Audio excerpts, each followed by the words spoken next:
Welcome, Climate Viewers. This is Jim Lee from ClimateViewer News at ClimateViewer.com. And my last video was about the New Hampshire geoengineering ban. And to be clear, I was worried.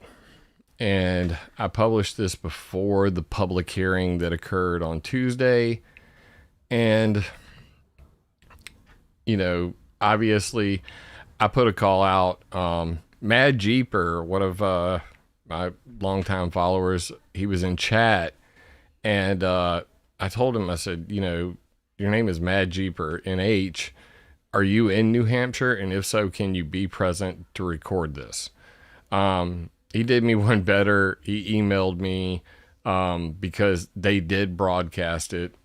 Shout out to transparency. It's rare these days, but every now and then you catch a break. So thank God we have this video. I have not watched it, so this will be my live reaction to it. I'm doing this for two reasons. This geoengineering ban, they had a public hearing. Apparently it didn't go well. I was contacted by a lady named Lisa. We had an hour and 20-minute conversation while I was at work, and I explained I answered a lot of questions. So the solution that we came up with was, can you, be here? I said,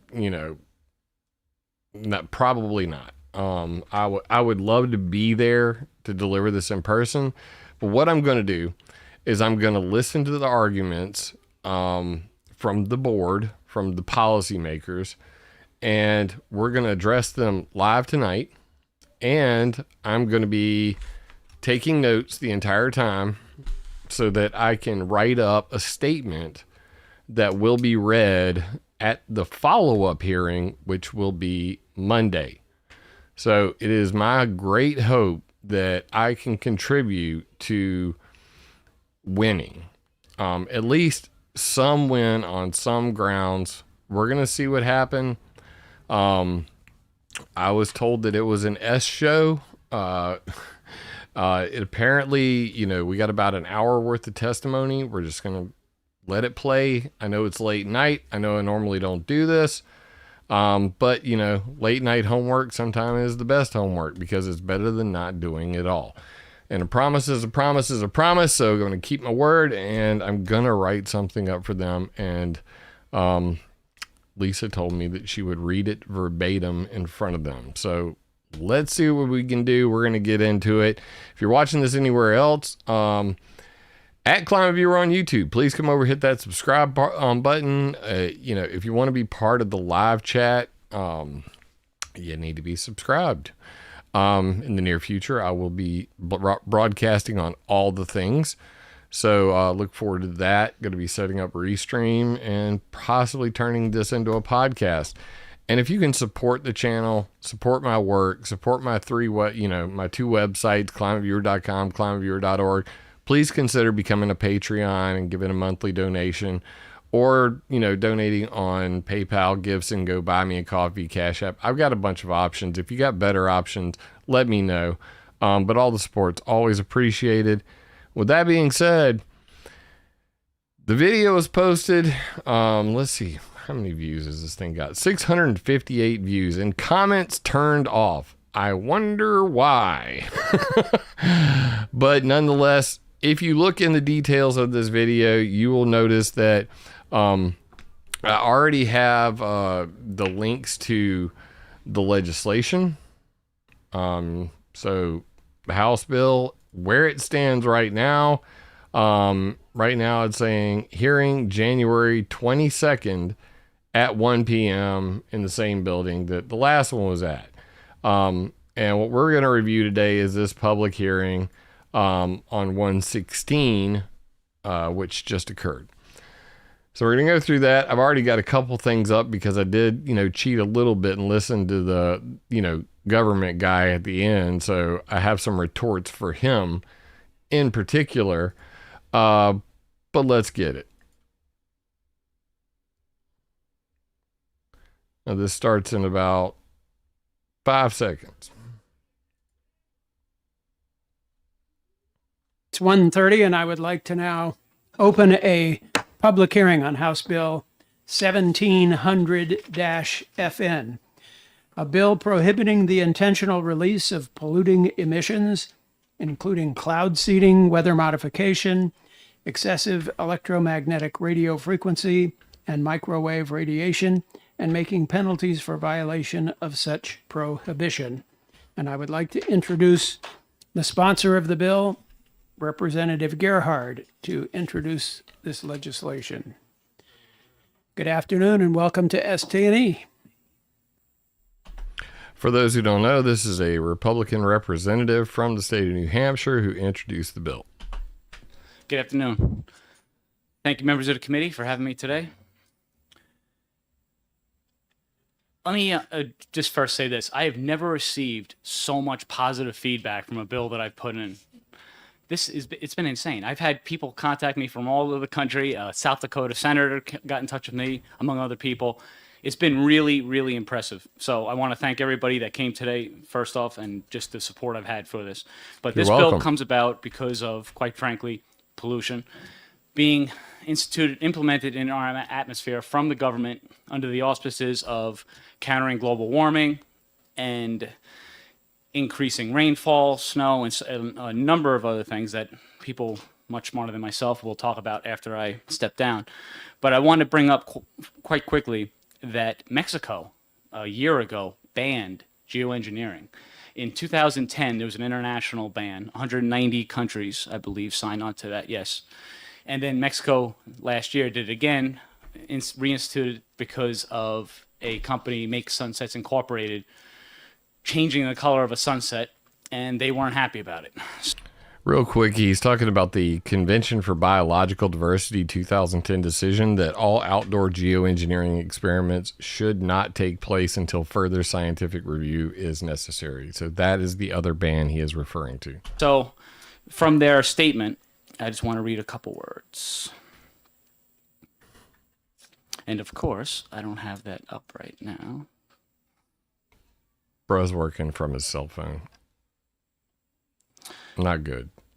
The government of Mexico reiterates its unavoidable commitment to the protection and well-being of the population against practices that generate risks to human and environmental security, working in a coordinated, rigorous, and responsible manner for the well-being of the people of Mexico. And I think that's pretty impressive, because there's a lot of things that happen in Mexico that don't happen in the United States. And the fact that they're regulating geoengineering more so than the United States is something that we need to take a look at. The reason we're not is because when the Convention for Biological Diversity agreed to ban outdoor geoengineering experiments, the United States did not sign it. Note number 1, CBD 2010, U.S. did not sign. Continue. And especially in light of the damage that has occurred from excessive flooding and other catastrophes that have affected New Hampshire in particular. And I just find, so I don't know if this is actually going to go forward, but I know through the grapevine there was talk of providing a relief fund for farmers that have been affected this year. And I don't know exactly the status that is, but the idea that the taxpayers in New Hampshire are going to subsidize destruction from the federal government through the weather manipulation is just, it's absurd. So that's why I brought the bill forward. It's pretty wide ranging, as you can tell, and I don't even want to get too deep into it, but the basic point being the idea of trying to drop chemicals to stop global warming just doesn't make any sense. We need to just step away, let the environment do what it needs to do, and then figure out if there's any need for man-made manipulation of the weather. So hopefully that makes some sense, and if it doesn't, there's a whole bunch of people behind me that'll give more detailed information. I'll take questions if I can answer them. If not, I'm sure you'll find questions before the day's out. Okay. Thank you for answers. introducing this legislation. Questions from the committee. Representative Corman. Thank you, Mr. Chairman, and thank you, Representative Gerhardt, for taking my question. I imagine that you've read the bill as is and that there's a fiscal note on the bill. The Department of Environmental Services states that it's actually going to have quite a big fiscal impact on that department. I'm wondering if you could comment on that. Oh, you okay? Well, then I'll let Representative Potenza take care of that in detail. Further questions from the committee? Representative Harrington. Yeah, thank you, Mr. Chairman. Thank you for taking my question. On page 1, on getting down, okay, on line 21, it says, talks about regulation by the state, and it talks about all state climate-related appointees must be or have been administered the state oath of office and should fulfill the obligations they are under to protect state and federal constitutions. What exactly does that mean? What's a state climate-related appointees? Is that defined someplace? And what oath that they're not taking would this require them to take? I believe this was instituted to prohibit state employees from basically working hand in hand with the federal government without letting us, because right now on the books, they're supposed to notify the people of New Hampshire when such geoengineering happens. It hasn't happened. There's been no notification. And there's kind of a game where they play Hi, the Jim. game of This is see no Anemone evil, hear from no back evil. in Discord. They weren't Haven't notified, so they don't have interacted to in a notify while. us. Busy And times. I think what this is attempting to get at is putting them Miss you, Anemone. Thank you, well, brother. the oath of fulfilling their duty to protect us from what the federal government's doing. I mean, I could be wrong. If I'm wrong, then that's how I look at it. But I mean, Follow up? Follow up. Okay, you mentioned state employees, but this talks about appointees, so it wouldn't be state employees. I assume this is someone with appointees, meaning he was appointed by the governor, confirmed by the executive council, and they administered the oath of office. I mean, I was appointed and I had an oath of office. It's done for everybody. I'm not sure what is this doing that's different, I guess my question is. I just thought it was putting everybody on a level playing field. That everybody has taken oath to defend the people of New Hampshire and their rights and the environment and so forth. That's what my impression was.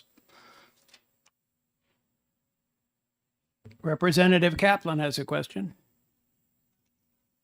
Thank you, Mr. Chair, and thank you, Representative, for coming. To be today. clear, I you have know, a question on the public, where he's going with the oath of office is that these people, the House Science, Technology, and Energy people, you know, the bureaucrats, you know, most of these people, I don't know whether they're elected or not, or they're just put into position, you know, they're given cabinet positions. I don't know how that works. But regardless, they do have a due diligence responsibility to protect the people of New Hampshire. What we're going to find over the course of this is that they don't have the information to prove that this isn't happening. Whenever you're asked a question that you cannot answer, at least the Democrats are really good at it. The Republicans suck at it. When you can't answer the question, you answer the question with a question. And I will talk more about that later.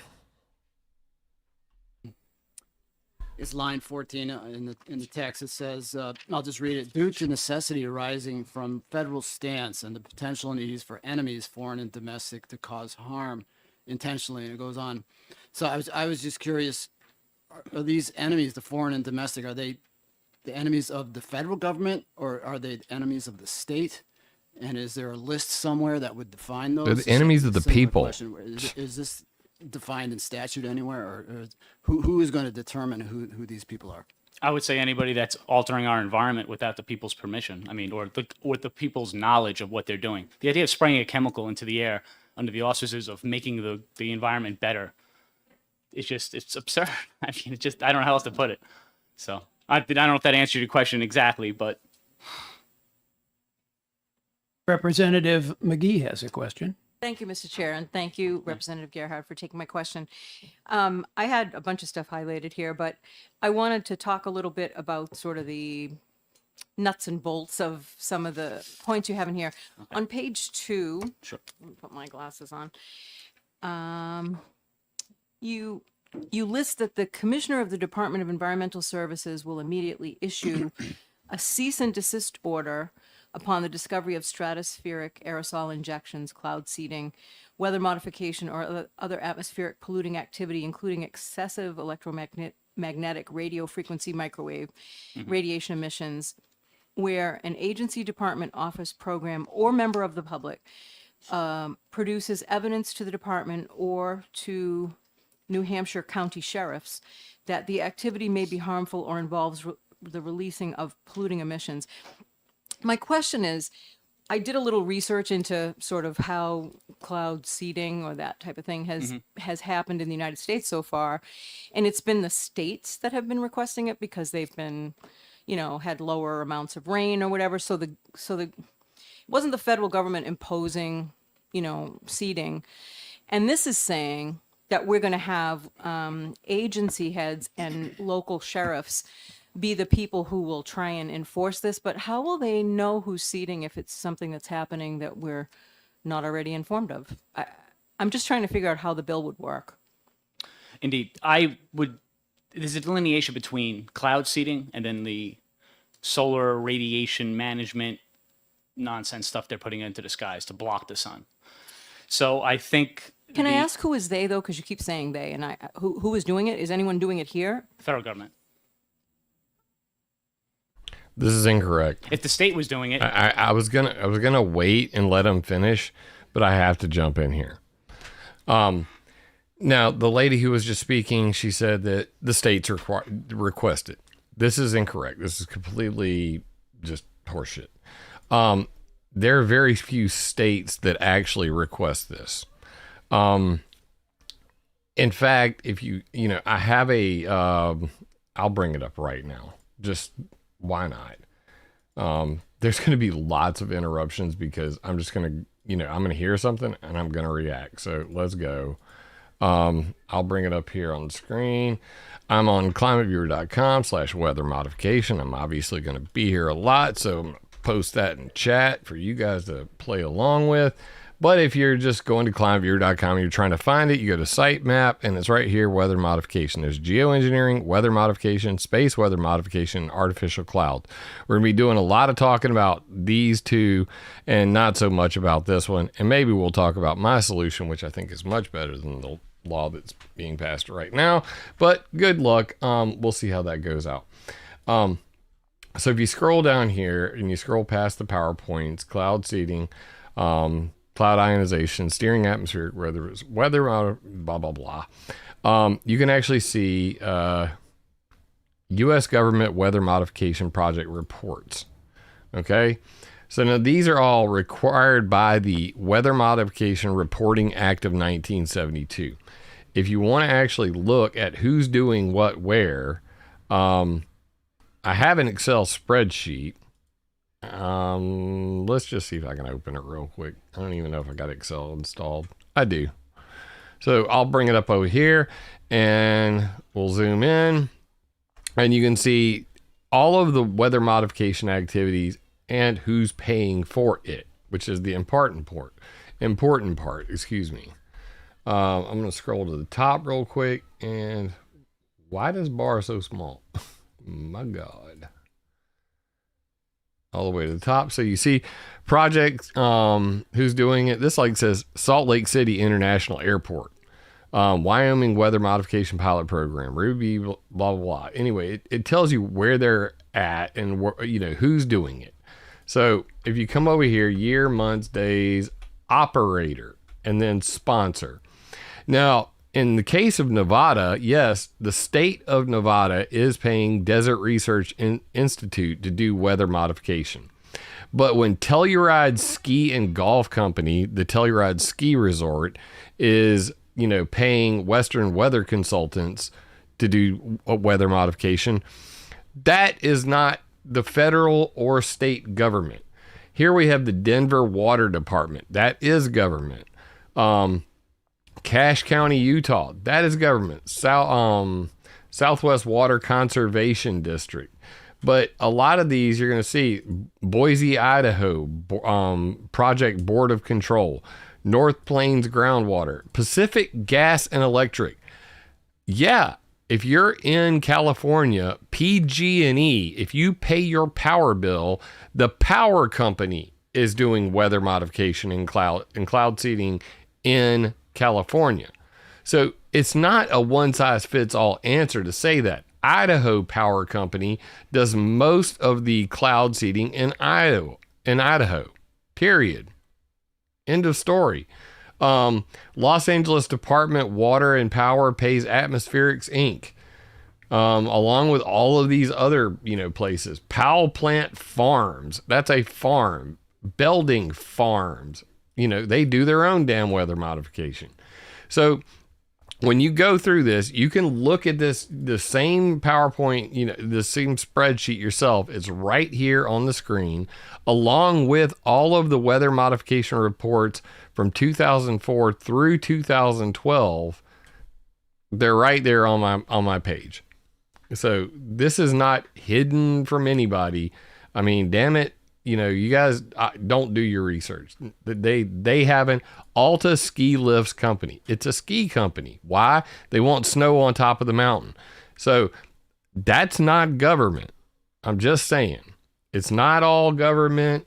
It's not, very little of it is federal. There are cases of federal. But what do you see time and time again? It's usually counties and water conservation districts or small companies that are paying the usual suspects. It's usually Weather Modification Inc., North American Weather Consultants, Western Weather Consultants, Desert Research Institute. Those are the big ones you're going to see over and over and over again. Atmospherics Inc., don't know much about them, honestly, but they seem to be local to just California. But if you just scroll, there's PG&E, the usual suspects over and over and over again. But over here, you're going to see a whole lot of different people. These are the people paying for it. State of Nevada Desert Research Institute. And it's, I think I made my point. Let's move back. So all of these weather modification reports are on here. Now, the point I want to make before we go back to this is why I said there's a problem with this bill. And I want to be very clear about this. The bill also bans weather modification activities, including cloud seeding. However, if you go to my geoengineering map and you look, which I'll just go ahead and show it so we can go ahead and get to that part. The government guy at the end talks about, the sensors they're using to test all of this. And I'm going to show how piss poor the sensors in New Hampshire actually are. So I've already got them up on the screen, but we'll just go back here real quick. So I'm going to turn off all the live data. I'm going to go down to history and science. And I'm going to go to turn off the atmospheric sensors, go to geoengineering. And we're going to go to weather modification, and we're just going to bring that up real quick. And what we're going to see, I got all these aerosol robotic network on, so it's barely see anything. Okay, what we're going to see is that almost all of the weather modification activity occurs west of the Mississippi River. Okay, we can just generally say that, blanket statement. Mississippi River running down here, West Coast, that's where weather modification occurs. There is almost no cloud seeding. Ooh, I have one cloud seeding thing right here. First cloud seeding project ever, 1946, which happened in upstate New York, near Mount Greylock, Massachusetts. That was 1946. Other than that, there have not been cloud seeding projects on the East Coast. I should update the spreadsheet. It only goes to 2012. But if you guys realize what I've got going on, I mean, you would not believe the amount of data that I have. Let me go here, weather modification files, weather modification projects. These are all of the weather modification projects. I actually went through the NOAA. Can I make these bigger? I went through the NOAA website and I downloaded every single project. And we're talking, this is, from the beginning that they started doing these things to today. And what you'll realize is there's just a lot. I mean, there's a whole lot. So, I mean, if you click on one of these things, this is what the actual weather modification reports look like. And they'll say, name, who's doing it. This is where I got the information from. State of Wyoming, paying Weather Modification Incorporated, where they're going to do it. This is an initial report on weather modification, NOAA Form 17-4. These are the types of things that they need to be, reading. They're not educated on this. Neither is the author of this bill, nor the people, related to it. This is one of the things I told Lisa on the phone. It's kind of a moot point to even bring up cloud seeding, weather modification activities in this bill, because it just doesn't happen, on the East Coast. I mean, that's just the reality. And I mean, you can see these go all the way up to 2023. So to actually include all of these would take me 2 or 3 months to update that spreadsheet. I do plan on just basically putting all of this up on my server so you can just download it. That way you can go through them yourself. And this is the ski resort that I was talking about, Alta Ski Lifts Company, North American Weather Consultants. And occasionally they have like additional data on here that they add, like maps. And I love maps. So I go and actually map all this. XLR8 Rick Hudson says it's the jet fuel. JP5 and JP8. Yeah, and Jet A and Jet A1, plus all the additives. We're going to get to that for sure. But this video is already long enough, so I probably should get back to it. But yeah, that's the reason why I'm gonna put a 1 in chat as well. Put a 1 in chat if your family thinks you're nuts and if you believe in chemtrails. And they're in violation of even more laws because they're supposed to be notifying us as Representative Aaron's previous bill. They are notifying us. It's just, it goes to NOAA. 21. As far That as was supposed to notify the people of New Hampshire when this was occurring. We've never been notified. So as far as the state's concerned, it isn't happening. But we all know it's happening. Hence the turnout, which is pretty impressive. but he's not even referring to cloud seeding or weather modification. He's literally talking about chemtrails. I mean, the bill literally states unmarked planes. It's in the legislation. So that the topic is chemtrails. That's what they're talking about. They're going to call it geoengineering. They're going to call it weather modification. They're going to call it everything under the sun except the C word because, bruh, if you say that, it's all over. Game over. They'll just go, oh, that's a conspiracy. Have a nice day. So you got to know how to speak the lingo. On a snowy day. Additional questions? Representative Ploget has a question. Thank you, Chair, and thank you for taking my question. Working off Representative McGee's question, Sure. Is there any states that looking into this similar type of legislation, or has it? Yes. Rhode Island. Unfortunately, my notes are a bit messy. Yes, Representative Potenza has a list. Among other states, Rhode Island's introducing legislation right now. Tennessee, I believe there's a couple others as well. Just so you know who he's talking about, the author, the originator of this legislation is Jolie Diane. If you didn't figure it out by now, you should have already. I threw it out while I was on the phone call. I said, did Jolie Diane write this? And, yeah. So Jolie Diane runs zerogeoengineering.org, I believe it is. I think it's a .org. Just Google Zero Geoengineering.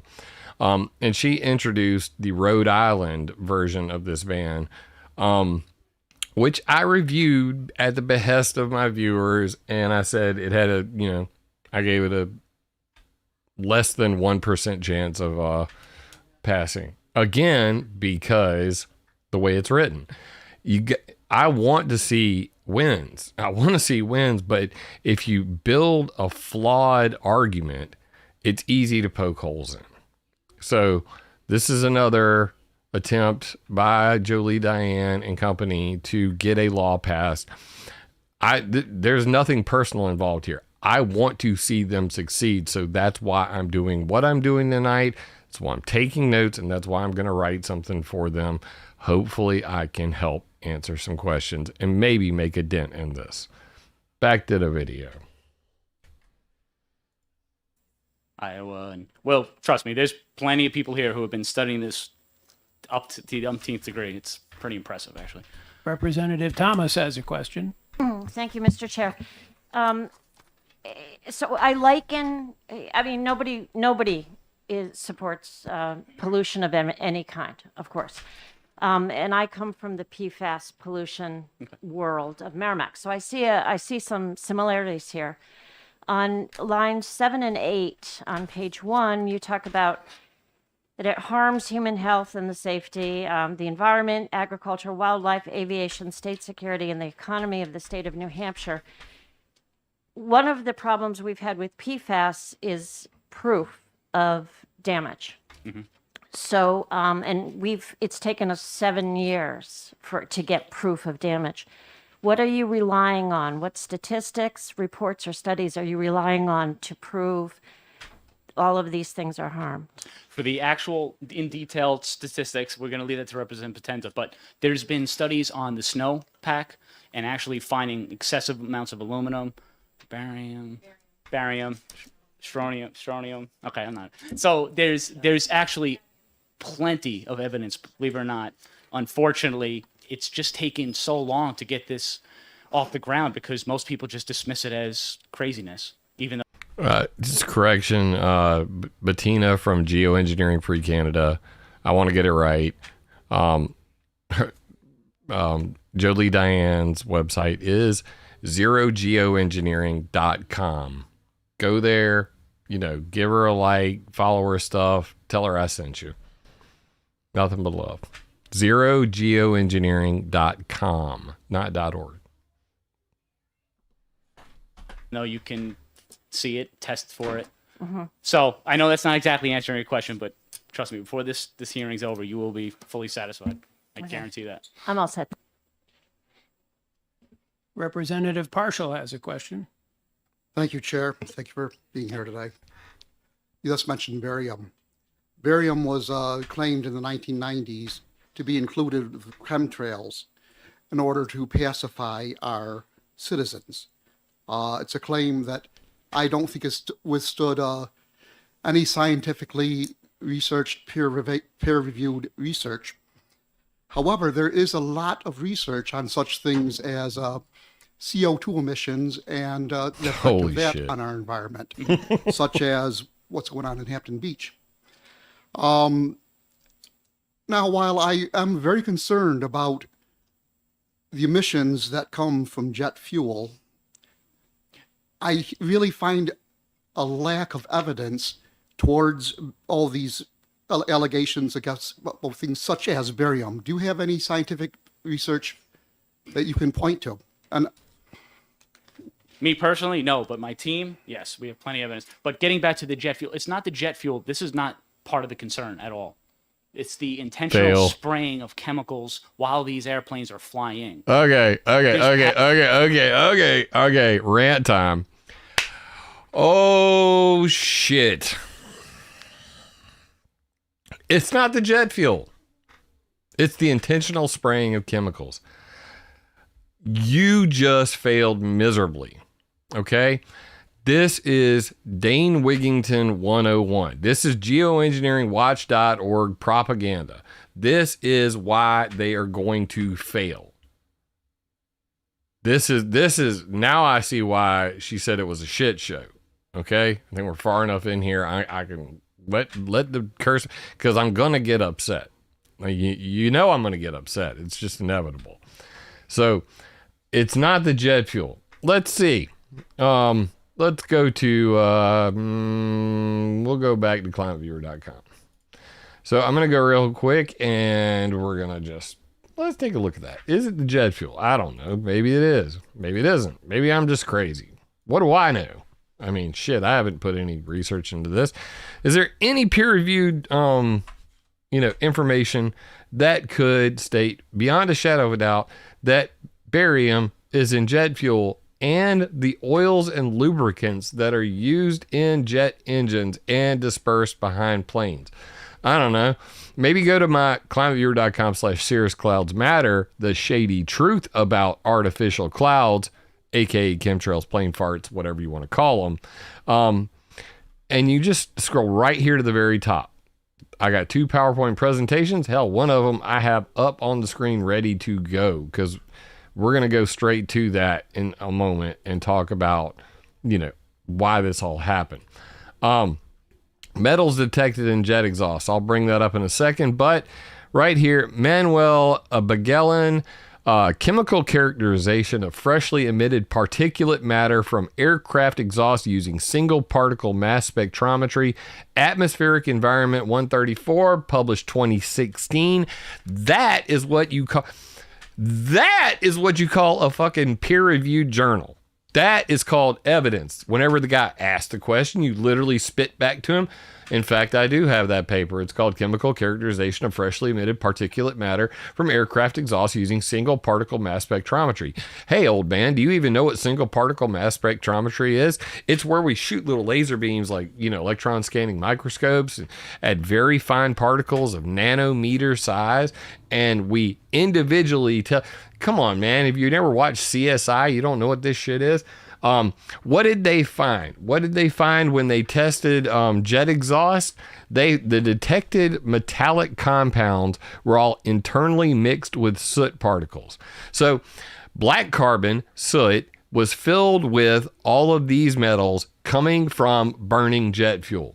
The most abundant metals in the exhaust were chromium, iron, molybdenum, sodium, calcium, aluminum, vanadium, barium, and then, I got a comma there.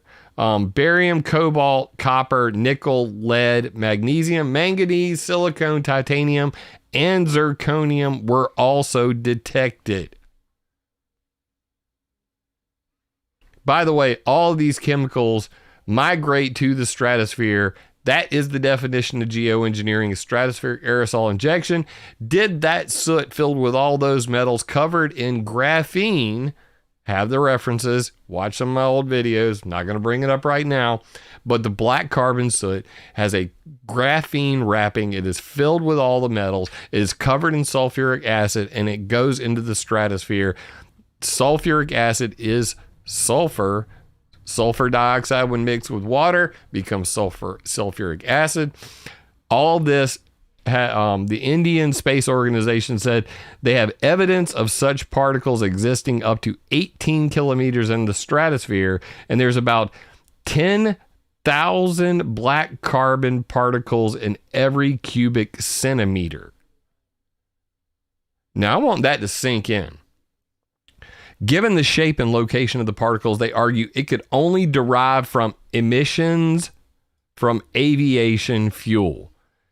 Jet fuel is putting all of these chemicals, all these metals in the stratosphere. Dude just failed like miserably. Has never been introduced to any of this. You few people who are watching this video are part of the most censored channel on YouTube, on the freaking internet. My website is the most censored on the internet. Because why? Because I could go into this room and kick the asses off of every single one of these politicians with ease, because I have every single one of these things memorized. By the way to answer that is, how about Gaurav Govardhan? Possible climatic implications of high altitude black carbon emissions, atmospheric chemistry and physics, published in Atmospheric Chemistry and Physics 2017. That yes, it depletes ozone layer, causes fertile ground for chemical reactions, and is affecting the Indian monsoon. That's why the Indian Space Organization was so interested in it. So that is a problem. This dude saying, and I want to get this dude's name right. Let's see. Let's go back to the summary. Introduced, I want to get his name. Representative Jason Gerhard. and Representative Kelly Potenza. So if people are wondering who's talking right now, there's their names. And, link to the bill is already in the details. I'm going to drop it in chat just as a reminder. But you can follow along with all this right now. So 2 Republican representatives have introduced this bill. I want them to succeed, but bro, that was just a monumental freaking fail. Let's play that back. I believe there's a couple others as well. Iowa and, well, trust me, there's plenty of people here who have been studying this up to the umpteenth degree. It's pretty I'm here impressive. now. Representative Thomas has a question. Thank you, Mr. Chair. So I liken, I mean, nobody supports pollution of any kind, of course. And I come from the PFAS pollution world of Merrimack. So I see some similarities here. On lines 7 and 8 on page 1, you talk about that it harms human health and the safety, the environment, agriculture, wildlife, aviation, state security, and the economy of the state of New Hampshire. One of the problems we've had with PFAS is proof of I think I went damage. too far back. So, and we've Why the county sheriffs? Why not the New Hampshire Department of Safety? The county sheriffs are the highest law enforcement officer in the county. They're directly responsible to the people. Obviously, I mean, it comes from the Old English and so forth. But the point being is they actually have a higher standing in the scheme of protecting the people than all these appointed entities. That's why I chose the county sheriffs. Follow up? Follow up? And then I guess the other question I had was, it talks about if anyone detects any of these pollutants, they have an obligation to report them. Mm-hmm. But is there a standard that they need to follow? I mean, and how do how do we measure it? If you find 1 part per billion, is that enough to report, or is there going to be a higher standard? Just can you shed some light on that? My position would be to identify the aircraft, and with flight trackers, you can figure out who owns the plane. And then at that point, wait till it lands, and you can do testing at that point. Or we can do other testing. It's just obviously, if there's a plane thousands of feet up, how are you going to say that, even if you had a ground-based test, how are you going to say it's from that plane? I understand the complications. But at the same time, if these planes are doing this on a regular basis, I don't think it would be that difficult to track said plane and wait till it lands. Or, if need be, force it to land. Pause. Bro, every single plane on the planet's doing this. Every single plane that flies over New Hampshire is spraying all of these chemicals, reminder, all these metals, all the ones you're talking about right now. What are you going to do? You're going to stop every single plane? Furthermore, causation problems, being able to argue that even if you had the samples, which they do not have the sampling equipment necessary to pull this off, there are no nanoparticle sniffing, sensing sensors in New Hampshire, or for that matter, anywhere in America. There is no network that does this. And I'll bring that up real quick. It's what I originally had the map up for, and we might as well go ahead and show it now. We'll refer back to it later. Let me turn off the weather modification projects and turn back on the aerosol robotic network. And we're going to zoom in over here to New Hampshire. So in New Hampshire, there are actually only 2 aerosol robotic network. One's at the New Hampshire University, which you can see here. And then the other one, this is an AeroNet, or the Aerosol Robotic Network. And this is what it actually looks like. So if you guys want to see that up bigger, I'll make it as big as I can. This is what a aerosol robotic network sniffing system looks like. Yeah, I'm that nerd. I looked it up. I actually mapped it out. In addition to that, the only other thing they have in New Hampshire would be EPA's Air Quality Index, which you can see here. And in the state, I count 1, that's on the border, 2, 3, 4, 5, 6, 7, 8, 9, 10. Now, what do we see going on here? What the hell does this even mean? Well, it only says PM 2.5, and some of them measure ozone. All right, so PM 2.5, this one says ozone. Do you know what PM 2.5 means? PM 2.5 means particulate matter of a 2.5 micron size. Okay? Micron is 1,000 microns for a nanoparticle, for a nanometer. Okay? So we're talking 1,000 times bigger. So they are not testing for nanoparticles. They don't have tests for nanoparticles. The majority of air quality, and I mean, if you go to, and I think I have it here, just let me go to Earth Monitor real quick, and we go to the World Air Quality Index. Let's see right here. It's WAQI. I should just click it, just type it in. But when you look at these world air pollution in real time, waqi.info, you can see, pretty much this is all of America. And what do they have? PM 2.5. They actually show PM 10 on this website. Okay. I'm going to drop the link in chat. Boom. You got, oh shit, I screwed up let me take the slash off the end. Do I click it and it works? It works. Okay, we're good. All right. So, if you actually scroll out and you want to see where it's bad, up here in Canada, you're going to see a whole lot of this. Very unhealthy. Okay. And it shows like over the past months, you get your red dots, all that. This is the aerosol, network around the world. Now you compare that to China and India, and there's no comparison whatsoever. Okay. I mean, we're talking purple. If you see purple on here, that means don't go breathing outside. But still, even with WAQI, they're only reporting in most cases down to PM2.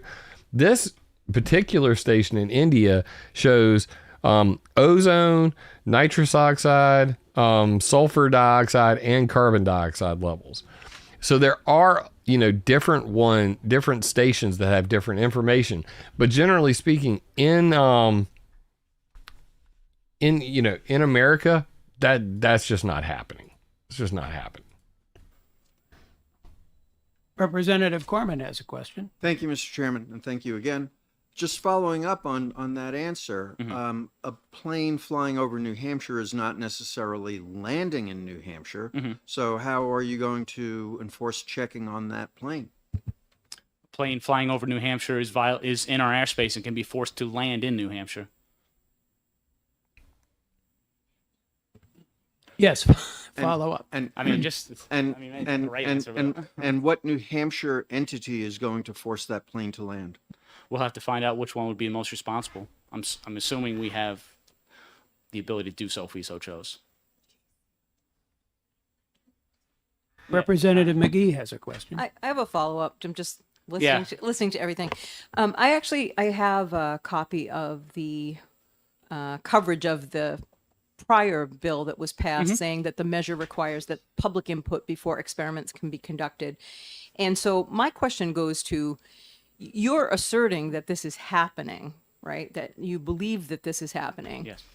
And yet we have a law that says it can't happen without letting us know. Yes. And so I guess the question would be, and I know you're going to say the people behind me, Maybe. but how we have evidence of this, because my understanding is that the atmosphere is governed by the Environmental Protection Agency, and they have a Clean Air Act standard, which has been updated like 28 times since it was first put in place in 1955. It doesn't include these types of pollutants at this point, so that might be an appropriate place for some updates now. But what as I was trying to kind of research the issue, it appears that the federal government only authorizes state governments to undertake this type of seeding if and when they feel they are in some kind of danger of not having the rainfall or the snowfall that actually supports their economy. So the decisions around whether someone is allowed to do this appear to be made by the states. And so I'm just trying to figure out how you know something that none of those other entities that are involved in it know. I'm just trying to Perfect opportunity. How do you know something that nobody else knows? Response. How do you know that they aren't doing this? Do you have data disproving the possibility that this is happening? They don't. They do not. Just perfect example. Answer to your question, which I actually have. So anyway, states banned said spraying, but then in 1976 a law was passed by Congress to allow it at the federal level. So what happened was basically they superseded the state's ability to regulate it until at this point, which I think we should reassert our state sovereignty and say, no, we're done with that. That's also bullshit. All right, bro. I mean, I understand this guy is, he's been handed something and said, he's the guy that's going to be able to take it in front of these people. But in 1976, can I back this up a couple of seconds? No, it doesn't even have that feature on here. My God, listen to this. Appear to be made by the states. And so I'm just trying to figure out how you know something that none of those other entities that are involved in it know. I'm just trying to pull up the specific answer to your question, which I actually have. So anyway, states banned said spraying, but then in 1976 a law was passed by Congress to allow it at the federal level. So what happened? That's not true. Was basically they superseded the state's ability to regulate it until at this point, which I think we should reassert our state sovereignty and say, no. Okay. I don't know what the hell he's talking about there. Bad notes. So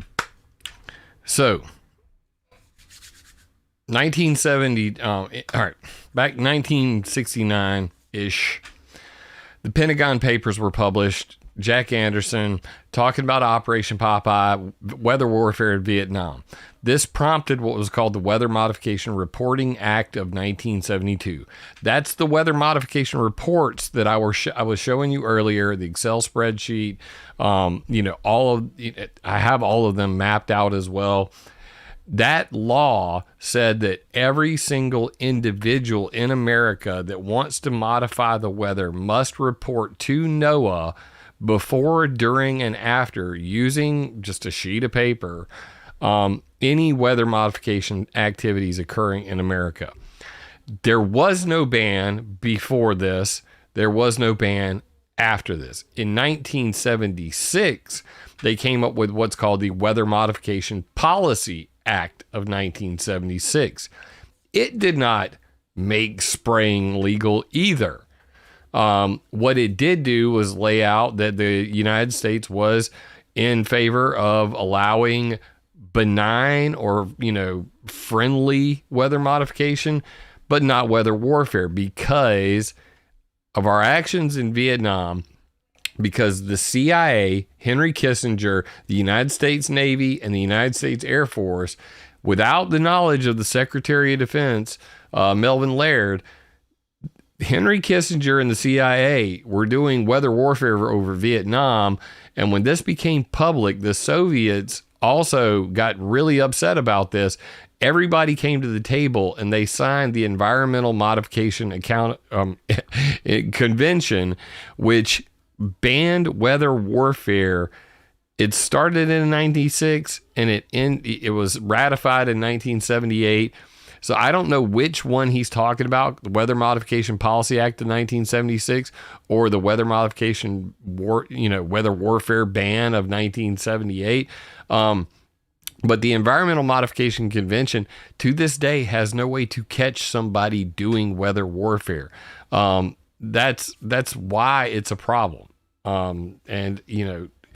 It does not ban it specifically bans long-lasting or severe transboundary effects weather modification that causes damage to human life or things like that. So it's very specific wording. It does not ban weather modification, and it certainly does not ban planes making clouds. That's the problem. That's the problem. Furthermore, Pookie in chat says EPA doesn't give a damn. They either caused or covered up the wildfire in Maui. The EPA is right now tossing all the toxic waste in a hole that leaks runoff into the ocean, all for a land grab. I'm inclined to agree with Pookie. In fact, the lady earlier who was talking about PFAS, she said, well, isn't this kind of the EPA's realm? I mean, don't you think this has something to do with the EPA? Maybe the EPA should be involved in this. For those who don't know, I went to the EPA and I gave a speech, and it's right here. EPA hearing on jet pollution and geoengineering, August 11th, 2015. And we went to the EPA. This was broadcast on C-SPAN, and we gave them hell. My entire speech is right here. And, they basically were using the Clean Air Act, exactly what the lady was just talking about, to try to regulate greenhouse gases coming from planes. Because Obama, because COP21, because climate cultists, Obama and, a bunch of non-governmental organizations were trying to use EPA's Clean Air Act to regulate greenhouse gases. And I said that they were violating the spirit of the law. However, the definition of pollution is being perverted to mean that climate change gases and what can only be called a violation of the spirit of the law. Quote, this is the EPA Clean Air Act. Air pollution which may reasonably be anticipated to endanger public health or welfare. So if you don't understand this, if you don't understand that the EPA does not give a damn about you, they're literally banning Berkey water filters right now because they have silver in it and classifying Berkey water filters as pesticides. They did not regulate anything coming out of the planes. The Obama administration went on to say, let's do biofuels for contrail control and drop the EPA lawsuit. All the NGOs agreed. Obama signed an agreement with the European Union, China, the International Civil Aviation Organization, and they've been doing biofuels for contrail control ever since. Make clouds by day, none by night. As Dr. Rangasai Halthori made it, we would like to see more contrail-induced cirrus clouds by day, during the day, and none during the night. Or as Ulrich Schumann said, less warming, more cooling contrails, predictable for operational planning.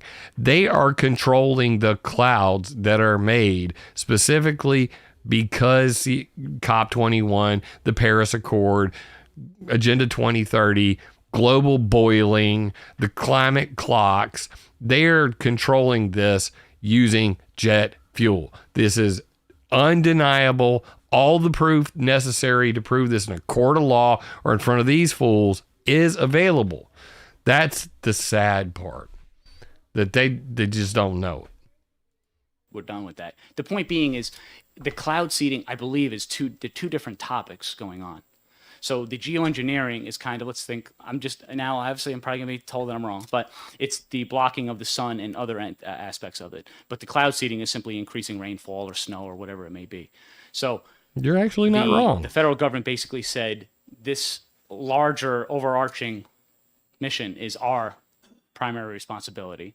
And as far as cloud seeding goes, the state still, because I want to say it was out in Colorado, I was just reading about this last night, they ended up stopping cloud seeding at one of the resorts just because the cost was too high.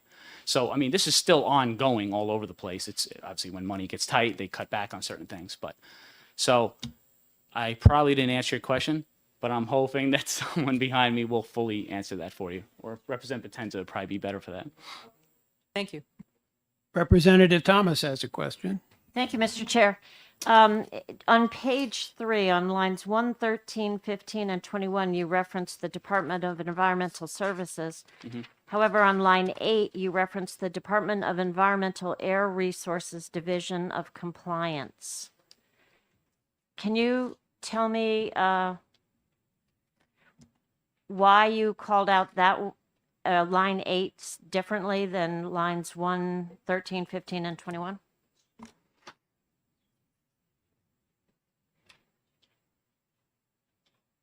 I think it's a typo. Yeah, I'm think- not exactly. I don't know how to answer that. Only because I know they do specific. I'm going to just Excuse avoid that me, because I don't want Chair- to answer the wrong way. You think that's a typo? Yes, that- because the Department of Environmental Services does have an air resources That's division. yeah. No, I understand that. But why, my question is, why does he reference on line 1, the Department of Environmental Services, line 13, the Department of Environmental Services, line 15 and 21, same thing. And yet on line 8, he references the Department of Environmental Air Resources Division of Compliance. So why is that specific agency called out separate from the other ones? My guess is that the Air Resources Division is where you would register your in Well, that's where the writing- evidence will be submitted Right. directly to them. They're the ones that actually do fine particulate matter analysis. I contacted them before putting the bill in, and they basically said they are not testing for the certain chemicals that I asked them. So We have somebody from Okay. DES. who Boom. can Okay, testify. okay. that will help. Thank you. I said that. They're not testing for that stuff. They don't test for nanoparticles, especially they don't test for any of that stuff. That's the answer. Okay, seeing no further questions, All right, we want thank to you. thank you, Representative, for introducing this legislation. And next I'll call on Representative Kelly Potenza, He's like, let me get the hell out of here representing Stratford 19. fast as possible. Kelly's supposed to bring the ruckus to all y'all motherfuckers. Let's see if this happens. I did skim through this, so she actually sounded like, "Sup, Dom?" Storm Fury 101 in chat. Love you, mean it, brother. My brother from Canada. Thank you, Mr. Chair. Thank you, committee, for hearing my testimony. So I'm speaking on this specifically on the underneath, especially with being Chat, lift it above. We are not testing. Therefore, we did not find the chemicals you're referring to. Facepalm. Nailed it. a member of Environment and Agriculture on pollution. So the toxicity of geoengineering agents is well documented in scientific literature. So there might be many people that are on this committee that are not familiar with it. There's many people that are New Hampshire citizens that have no idea what is happening not just in the state, but literally across the country and the entire planet. So geoengineering is the intentional manipulation, of course, of the weather. It's changing the Earth's atmosphere and polluting the environment. Geoengineering has been going on for decades, and I have found early documents that date back a century on this. The New Hampshire citizens never gave consent to manipulated man-made weather occurrences. Part 1, Article 1. All men are born equally free and independent. Therefore, all government of right originates from the people and is founded in consent Amen. and instituted for the general good. This is not for the general good. Part 1, Article 8. All power residing originally in and being derived from the people, all magistrates and officers of the government are substitutes and agents and all times accountable to them. Government, therefore, should be open, accessible, accountable, and responsive. To that end, the public's right of access to governmental proceedings and records shall not be unreasonably restricted. And then Part 12. Nor the inhabitants of this state controllable by any other laws than those to which they or their representative body have given consent. Such reckless interventions and injury are an infringement on our rights and are extremely damaging to our life and liberty in New Hampshire on this planet. That's Part 1, Article 1. So, founded in consent, instituted for the general good. So I want you to please support this effort to, 1, protect our environment, natural resources, wildlife, and most importantly, the health, safety, and well-being of the people of New Hampshire. The protection of the environment and concerns public health and safety must be of the highest priority, not the agency that is supposed to be monitoring this, stating we have no knowledge of this occurring in New Hampshire. I put the packet that had Title I Chapter 12F, the weather modification experimentation in front of each of you. And I'll get back to that. Like I said, we have no knowledge of this occurring in New Hampshire. We all need to work together to pass the Clean Atmosphere Preservation Act. This is not a political matter, it's a people matter. We must do more than prevent pollution, especially which it's intentional pollution. Regulations are essential to protect and preserve everyone's right to breathe clean air, to breathe clean, healthy air, and prohibit harmful pollution. Deployments of geoengineering contaminants, including cloud seeding aerosols and radio frequency microwave RFMW radio emissions, subject our state and planet to highly unnatural hazards. We, the people, do not consent to these experiments. We're not laboratory animals. Yeah. So, the argument to stop the releasing of man-made aerosols such as sulfur dioxide, sulfuric acid, which is H2SO4, graphene oxide, and aluminum oxide, and there's several others, but those are what I'm going to cover today, is grounded in various factual environmental, health, and ethical concerns. Here are the key points supporting the termination of releasing these man-made aerosols. 1, environmental impact. Air and water pollution. So sulfur dioxide, sulfuric acid, graphene oxide, aluminum oxide, all contribute to air and water pollution, harming ecosystems. And importantly, all come from burning jet fuel. Proof that you could hand to these people in right there. You could say, yes, all this hurts people. Yes, it comes from burning jet fuel. Soil and aquatic life. Acid rain formation. Sulfur dioxide and sulfuric acid emissions contribute to acid rain formation, which have detrimental effects on soil quality, vegetation, and aquatic and just a quick amen to her for actually saying freaking acid rain. Like nobody talks about acid rain anymore. Like I heard so much about acid rain when I was a kid, and it's just gone. I mean, like they talk about ocean acidification because of CO2, but right now I'm thinking she's killing it. Calm, Miss Kelly. Ecosystems, human health, respiratory and cardiovascular issues. Sulfur dioxide and sulfuric acid can lead to respiratory and cardiovascular problems in humans when inhaled. Inhalation of fine particles like graphene oxide and aluminum oxide also pose health risks. And then the potential toxicity.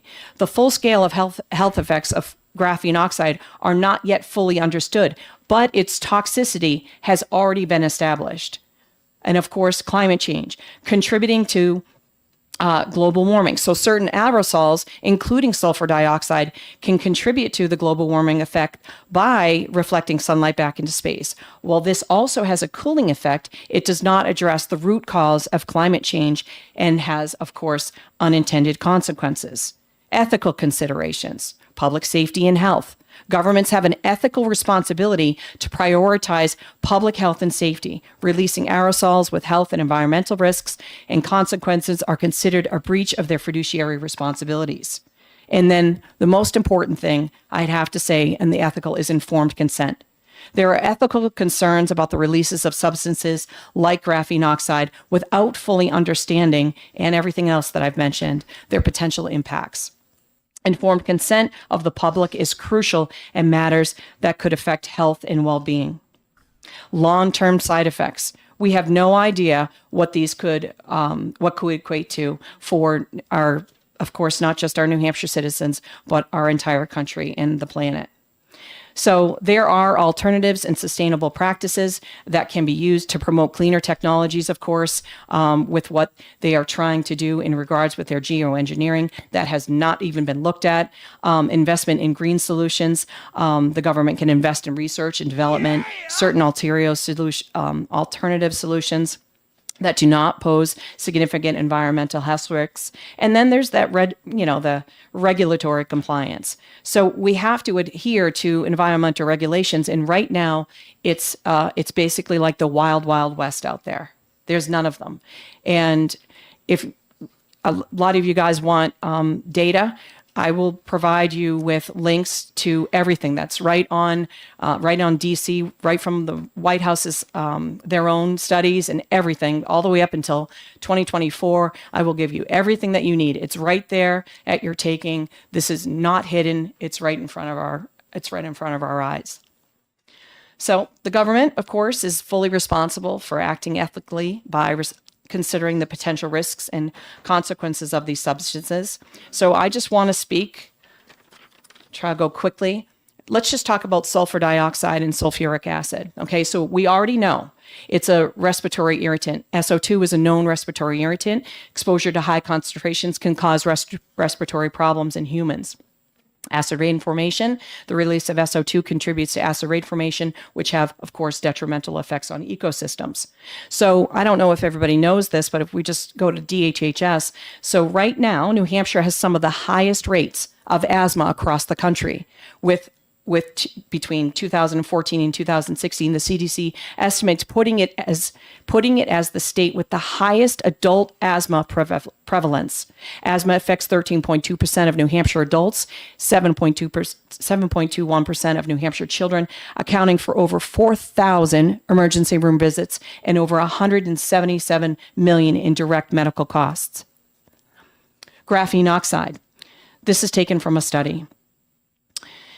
The band gap of graphene oxide can be easily tuned, and therefore it has a wide range of photocatalytic applications as well. The degradation of organic contaminants, hydrogen generation, CO2 reduction. Geo could be a potential nanocarrier in drug delivery systems, gene delivery, biological sensing, and antibacterial nanocomposites due to its large surface area and high density, as it is highly functional with oxygen-containing functional groups.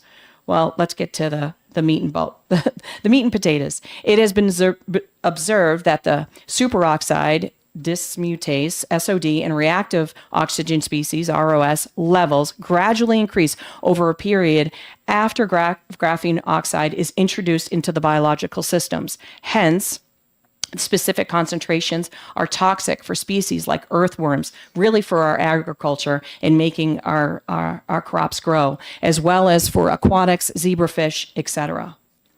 Aluminum oxide. This is the big one. So inhalation of fine aluminum oxide particles may pose health risks, particularly to the respiratory system. I talked about asthma before.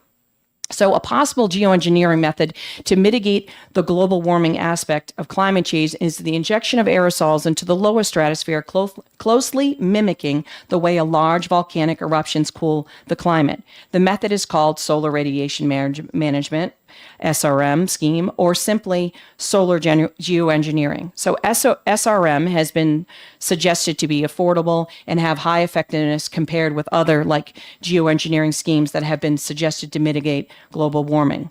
So while sulfate aerosols are the most studied, it has been recently shown that aerosols with other compositions, aluminum oxide, alumina, and diamond, could be used to dramatically increase the amount of light scatter achieved on a per mass basis.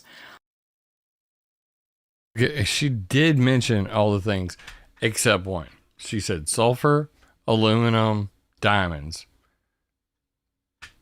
She did not mention calcium because they've moved on. I don't know if you got the memo, but the latest studies coming out of all these lunatic geoengineers is that calcium would probably be a better chemical for geoengineering, for light scattering and all that, because calcium also has less of an effect on ozone depletion.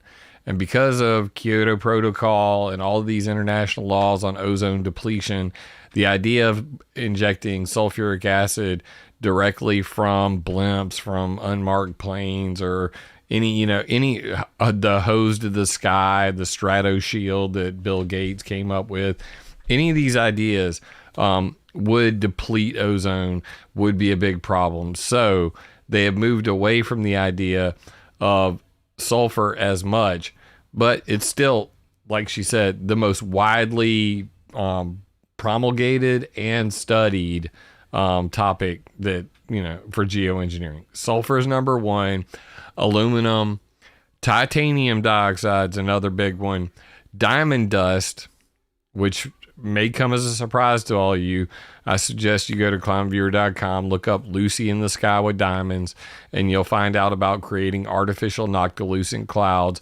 by using high-powered microwaves to compress atmospheric methane into diamonds, or to directly distribute very fine diamond chemicals to make noctilucent clouds.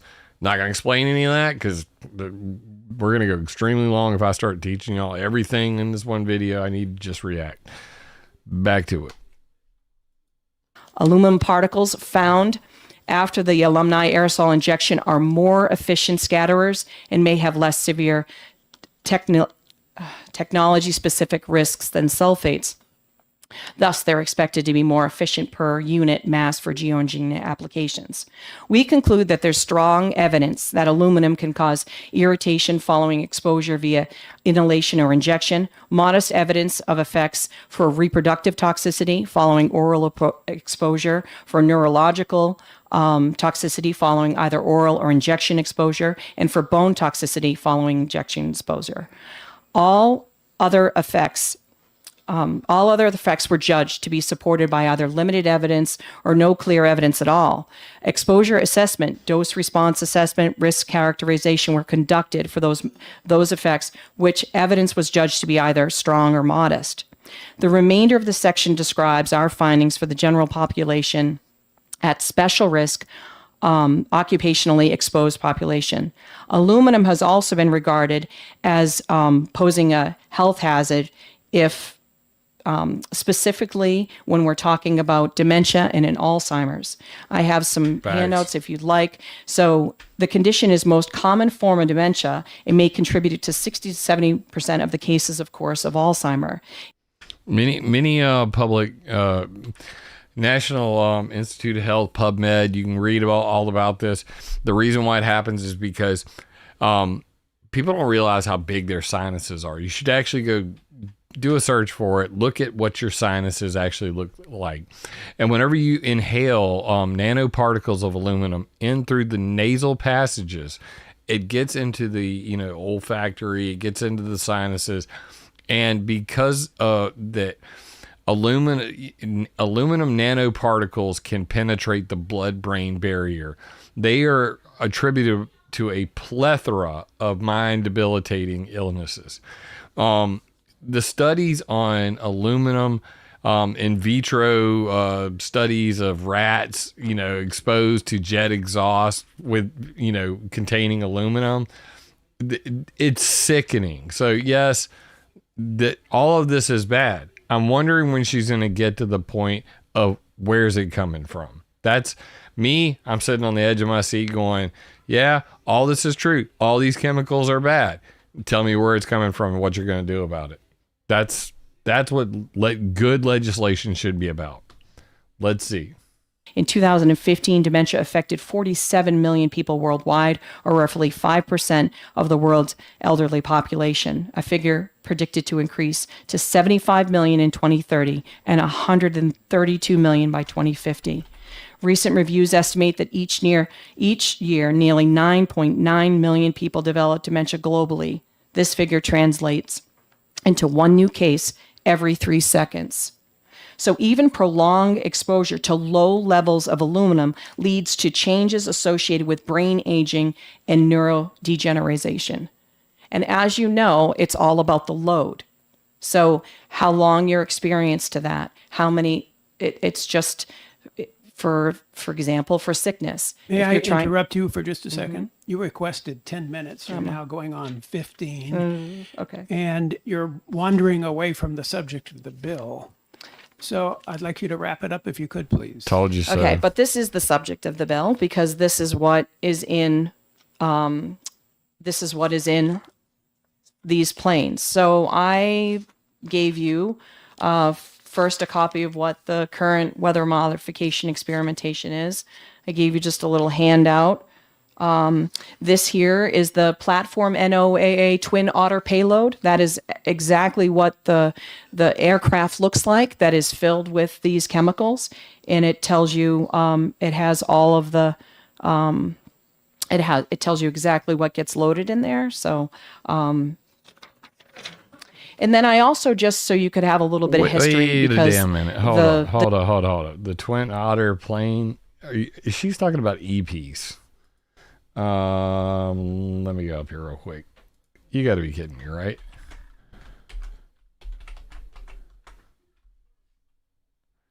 Eastern Pacific Emitted Aerosol Cloud Experiment, E-piece. Okay. I'm just pulling this from memory. So, yep, there it is. Twin Otter. Oh Lord.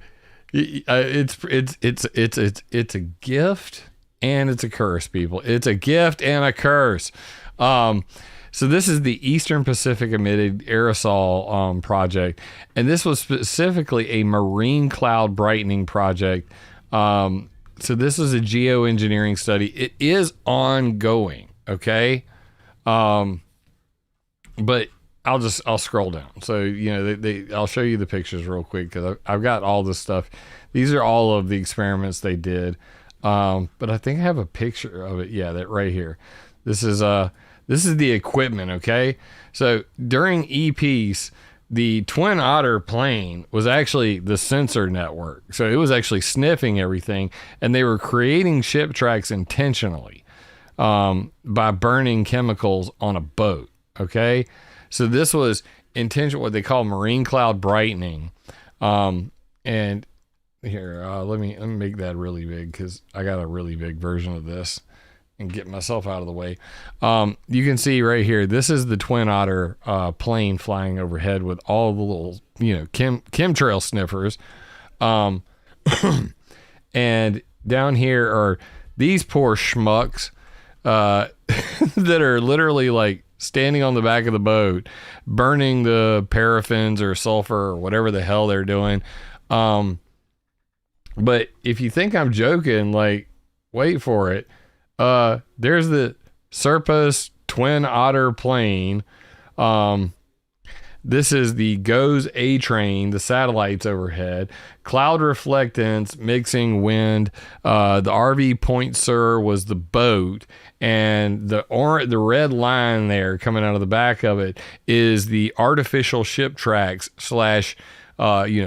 bunker fuel, geoengineering, marine cloud brightening. So whenever she says a Twin Otter airplane, immediately I go, wait a minute, I've heard that before. I haven't seen the actual picture she's holding in her hand. But bro, that's from marine cloud brightening, and the Twin Otter actually is loaded with payloads to sense the chemicals, not actually disperse them. Maybe I'm wrong. Hey, Jolie Diane, send me the picture. I want to see it. Like, I'd like to see that. But Twin Otter, when you say that, and I remember that's 2011, still going on. Marine Cloud Brightening, mcbproject.org or silverlining.ngo. Silverlining.ngo, Kelly Wasner, and mcbproject.org. You can look it up. It's all already on the geoengineering map. I've already got the geoengineering map up. I was going to bring it up at some point, but if you just come over here and you look for just solar radiation management, I'll turn off all of this other stuff. So let's go filter all, nothing but solar radiation management, and get rid of everything else. Right here, that's Make Sunsets. Where do they have it? MarineCloudBrighteningProject.org was founded by Silver Lining Incorporated. Let me see if I can just share this. I'll share this, guys, to you with this link so you guys can see it yourself. But yeah, that's the thing.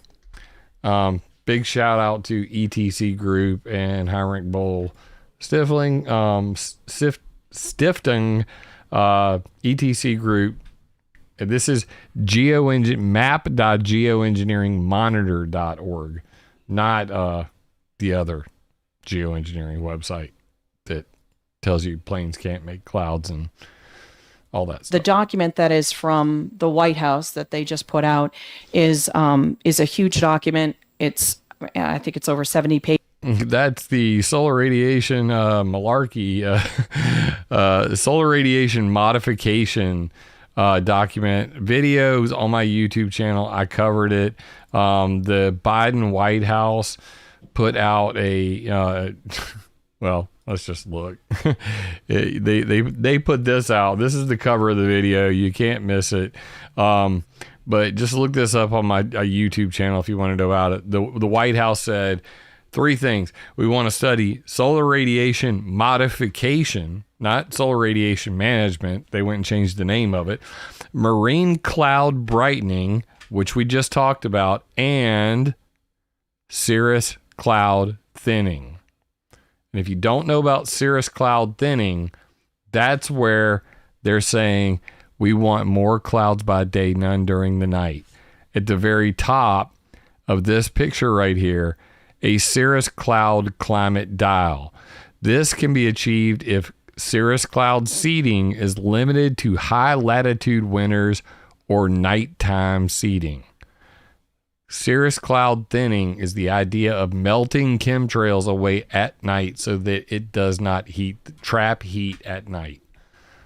Cool during the day, don't trap heat at night. Geoengineering with jet fuel making clouds. Cloud control. Just saying. Because, the solar radiation malarkey, but blocking the sun, the thing. Blocking the thing. That's what we're talking about. Just came out of the White House. That's what she's talking about. Pages, so I wasn't going to do that on my printer at home and do 20 copies.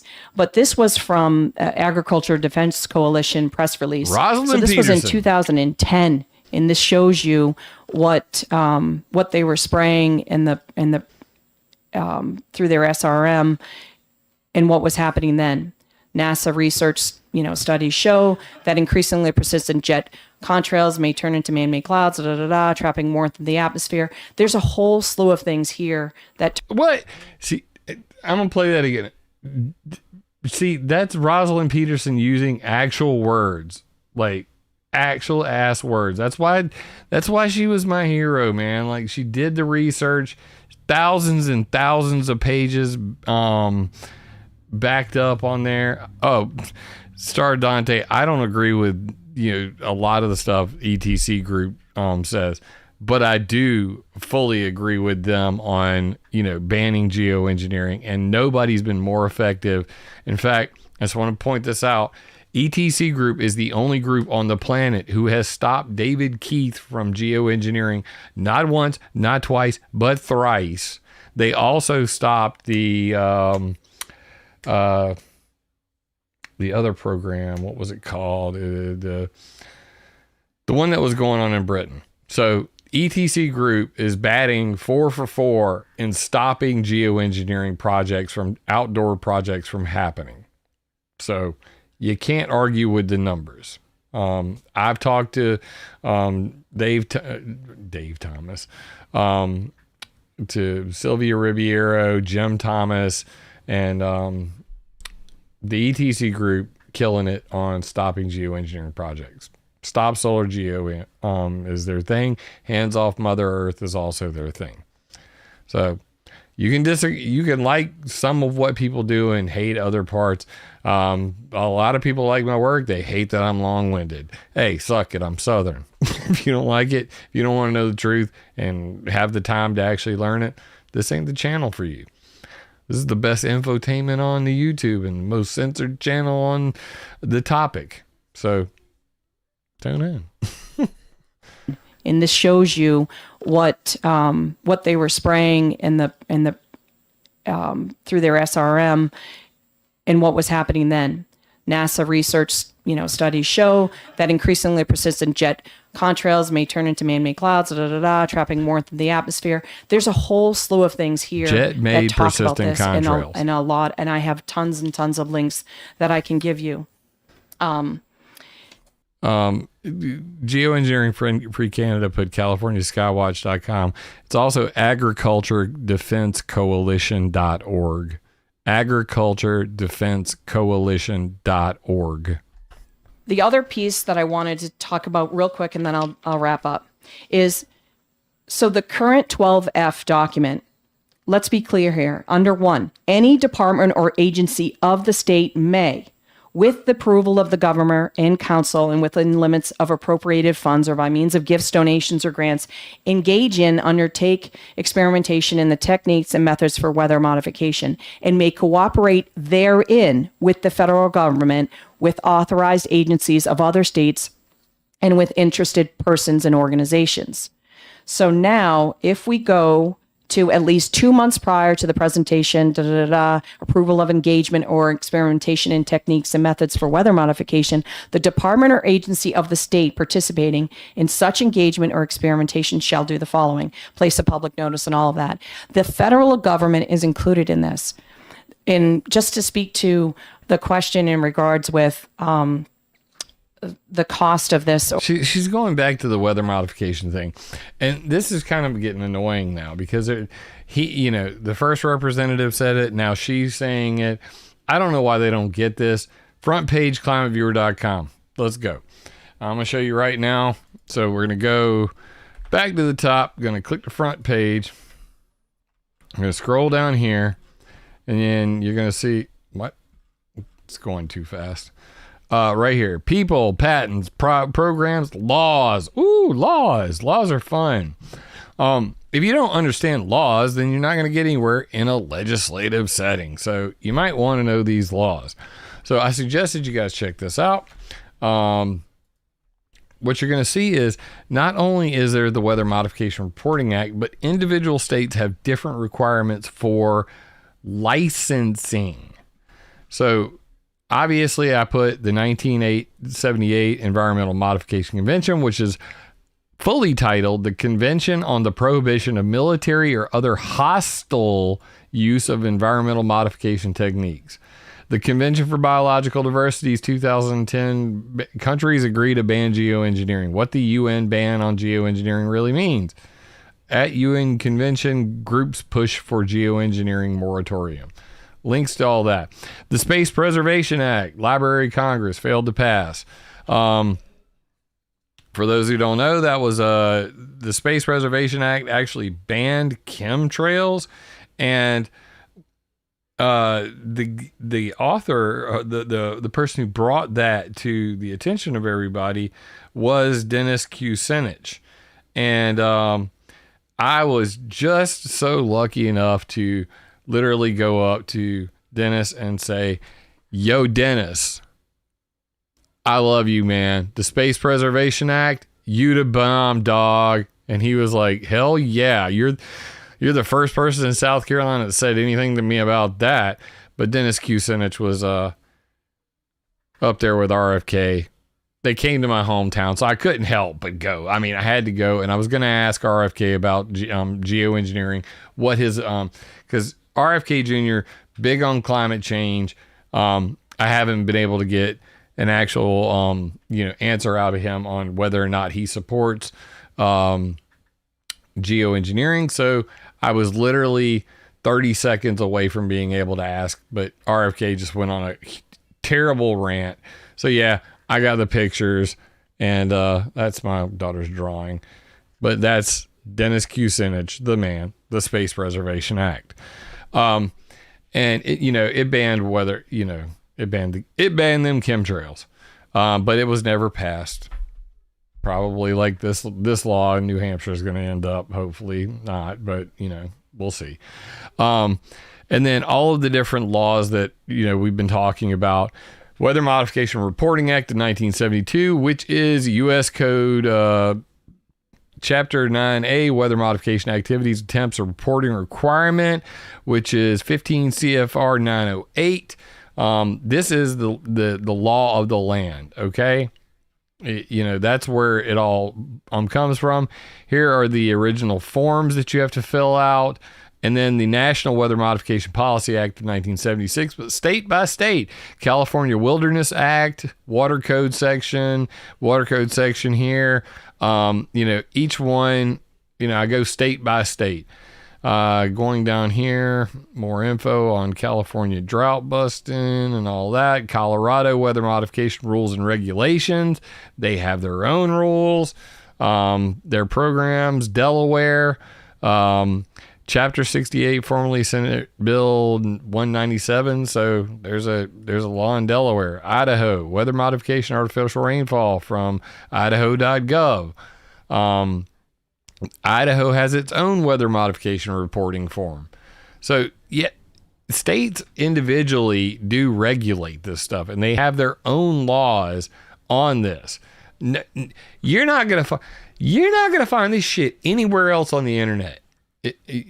I have literally dug into every deep hole there is when it comes to weather modification, space weather modification, and geoengineering. Period. And it's all already on my damn website. I want to see people succeed. But I want to point this out. Texas is probably the most famous.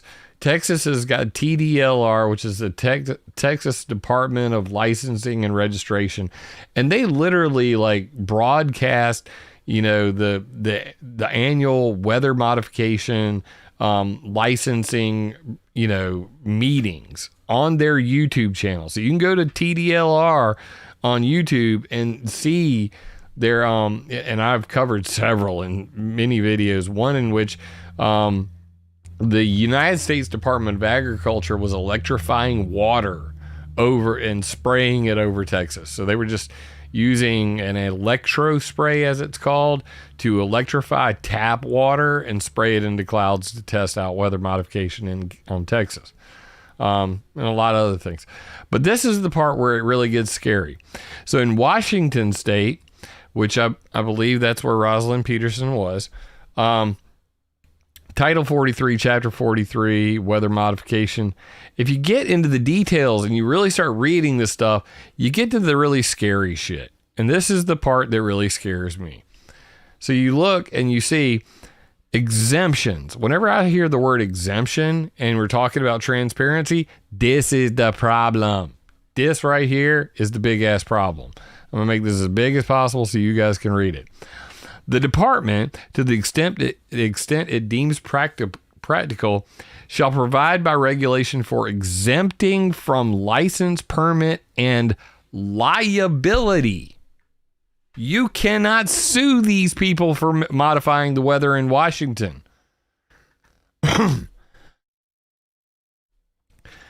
1.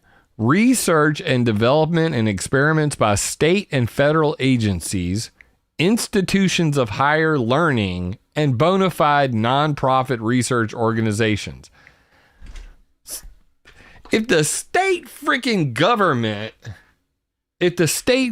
or any federal agency, that's real broad, CIA, NSA, what are you talking about? NOAA, if any federal agency, if they want to modify the weather over Washington State, no liability, no transparency, don't even have to report it, exempt from reporting or permitting.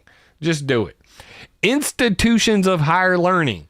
Do you think that it's cool that literally college universities in freaking Washington State can modify the weather without permit or liability? And bona fide nonprofit research organizations? You mean any asshole with a 501c3 can modify the weather in Washington State and be exempt from license, permit, and liability requirements? When you start to read the damn laws, it infuriates you. And that's why I've been doing this for over 15 years now. And I'm going to continue to do it until people get it. I don't give a damn about the repercussions. I'm not here to kiss your ass if you're a Dane Wigington acolyte. Fuck off if you don't care about this topic. If this isn't your thing, go somewhere else. Go watch some football or watch some freaking cat videos or go TikTok your ass off. That's not what I'm here for. I'm here for my daughters. I want my daughters to grow. I got a 14-year-old and a 7-year-old daughter. I want them to grow up in a world where this shit is not legal. This is not happening. Oh, by the way, number 2, laboratory research and experiments. Well, I guess it's in a lab, so it's fine. Number 3, exempt from permit liability. Activities of an emergent character for the protection against fire, frost, sleet, or fog. Oh, you mean like natural, emergencies, like any kind of weather emergency, if they're acting because fog? Like, really? Like, fog is so bad that, bruh. Sister Golden mod me, Joe. You got it. Why not? Love you, mean it. You've been blued. Shaved. Number 4, activities normally engaged in for the purposes other than those of inducing, increasing, decreasing, or preventing precipitation or hail. Activities normally engaged in for the purposes other than those of decreasing or preventing precipitation. You mean making it not rain? Let that sink in. That is a law on the freaking books in Washington State. And these people are arguing up in New Hampshire like none of this is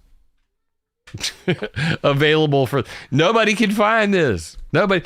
And side note, I was actually contacted by a Republican representative from the state of Washington about doing some kind of legislation regarding regulation of weather modification, geoengineering, something similar to what's going on here.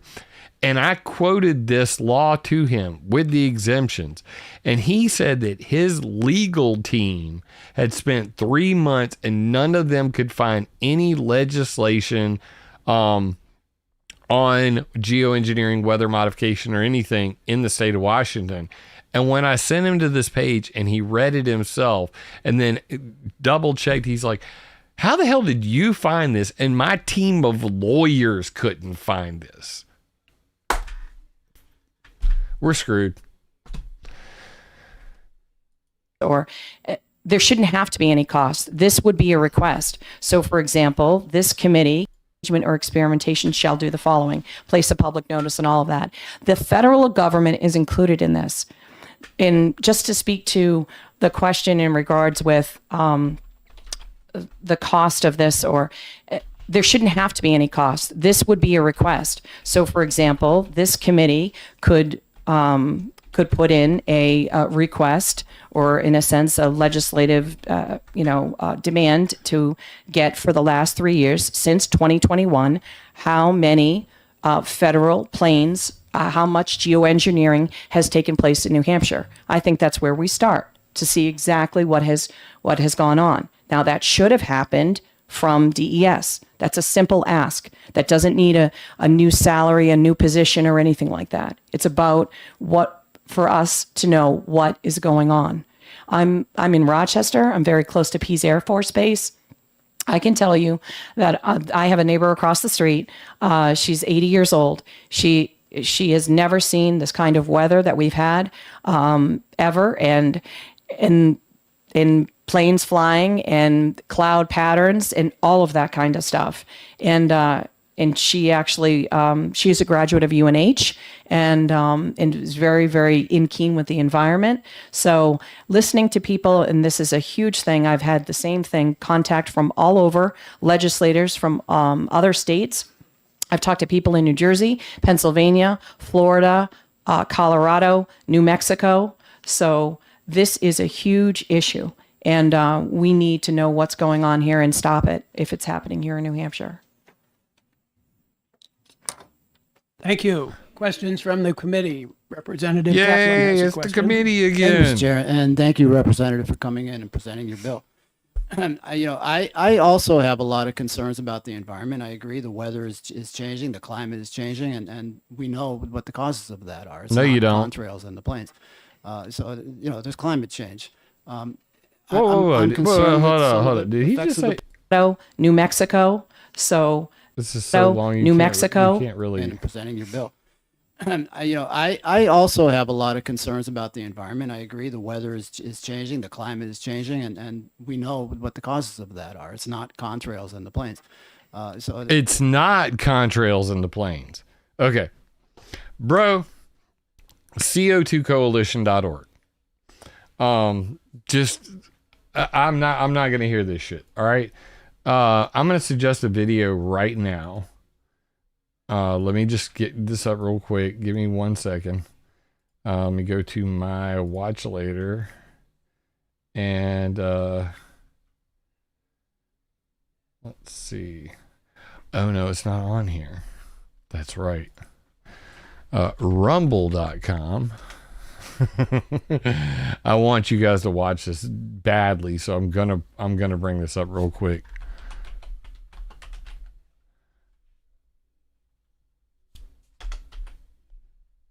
All right. Where's he at? Where's he at?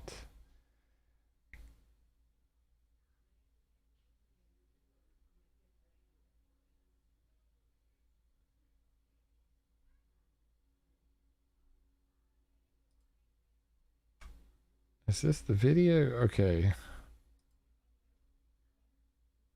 This is Dr. Soon. C-Res Science. Here we go.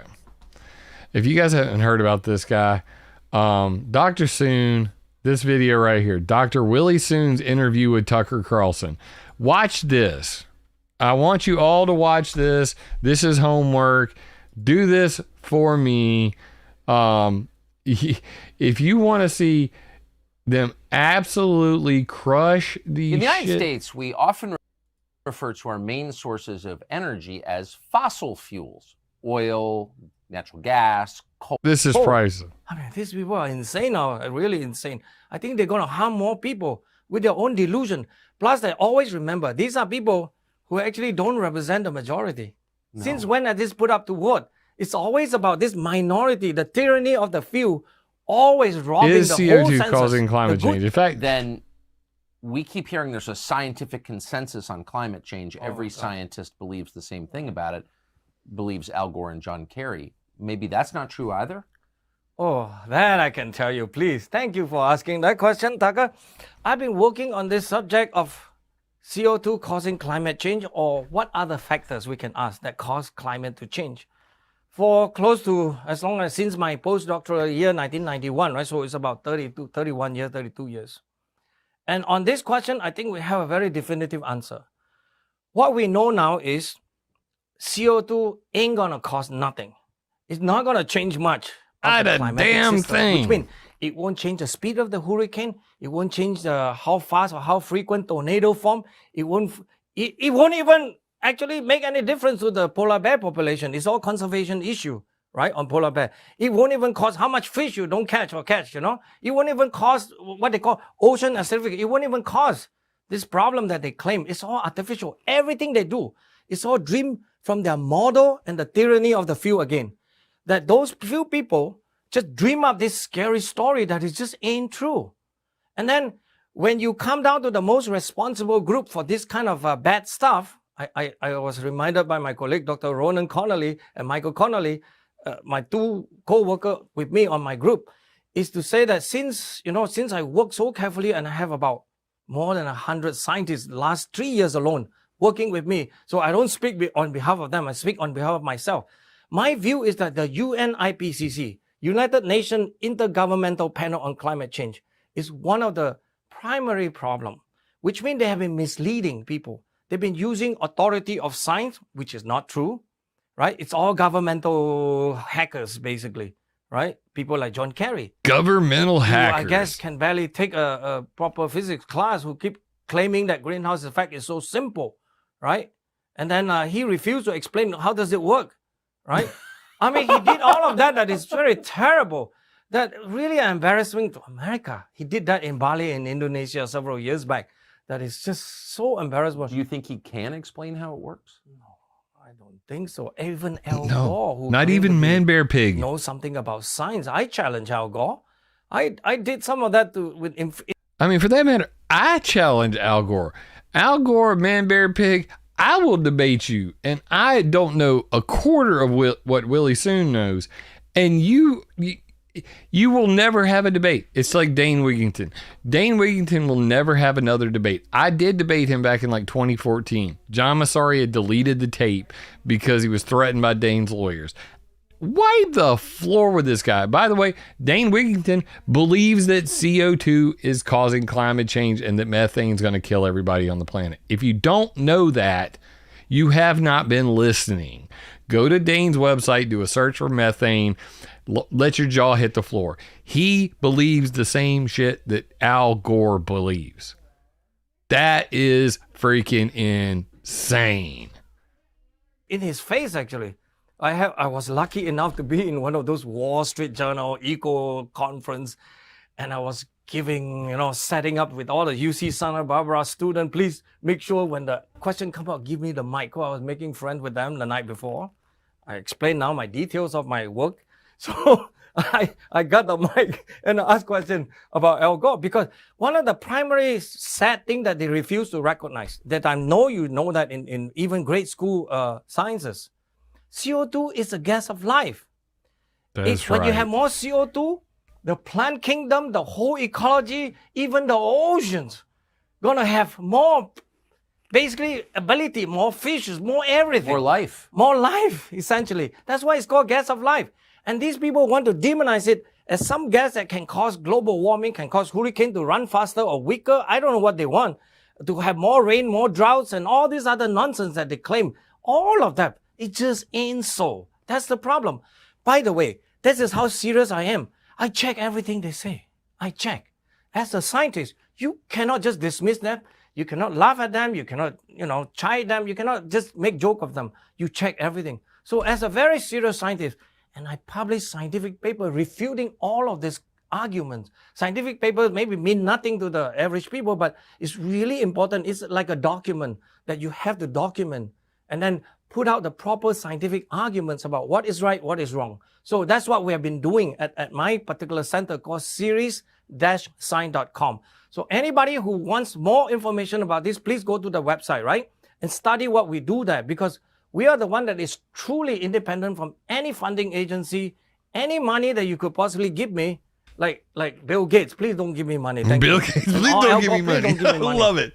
Don't give me any money if you tell me what to do. That's right. Even some of your money, I might not want it. But the point is that I want to be independent, just like. And I want to make that clear. Don't give me your money. Like if you want to tell me what to say, if you want to tell me what to do, don't give me your money. And yes, he's Korean, not Chinese, Diane. Oh God, the chats, y'all are killing me. This is just great shit. But yeah, I'm sorry. That was a complete. When I hear fools like this guy here saying it's not the contrails and the in the clouds, it's CO2. We know that. You don't know shit. You don't know a damn thing. You're a fool. You're a parrot. You're a puppet. You're a lemming. You're literally a freaking playback, like audio playback, freaking mind drone moron. Like, I am so sick of the stupid ass CO2 narrative. And YouTube, I fucking dare you. Like, make me jump. Like, make me jump. I swear to God. There's climate change. I'm concerned with some of the effects of the pollutants that you mentioned, aluminum, lead in the air. All these things have tremendous detrimental effects on us, on the public, and we ought to be doing something about it. With this bill, you claim that you know that this is happening, yet you say you want to find out what's going on. I agree. I would like to find out what's going on. If this is happening, I think we need to find John Woodsmansey. The Air Force studied effects of aluminum nanoparticles on rat alveolar macrophages. Yes, I literally mentioned that earlier, John. I don't know if you're here, you were here then or not, but yeah, that's what I was talking about. In vitro testing of aluminum and rat alveolar macrophages. Look it up. It's aluminum bad. But I think John may have just wandered in. Back to the show. find out. but I'm not sure it's happening, and I'm not sure you're sure either. So I think really what you want to do is have maybe a study commission where the state requests this information and puts together some of the data that is lacking, and we go from there. But this none of that is in this bill. So my question to you is, why haven't you formed a study commission before coming forward with this bill? Well, I jumped on this bill as a co-sponsor. I know it's an issue. I do know that it's happening. I'm not talking about contrails. I'm talking about man-made geoengineering that has been going on for decades, to include like literally a century. So I'll provide every single document that will come from the federal government that will prove to you that they are doing it. They tell you that they're doing it. That there's no secret here. So that's to me, I didn't even feel like I had to be on this committee even to argue that. That's a given. It's happening. There's partnerships right now with. Bro, I mean, this is next level ignorant what she just said. I'm sorry, but let's do it one more time. And in presenting your bill. I also have a lot of concerns about the environment. I agree the weather is changing, the climate is changing, and we know what the causes of that are. It's not contrails in the plains. There's climate change.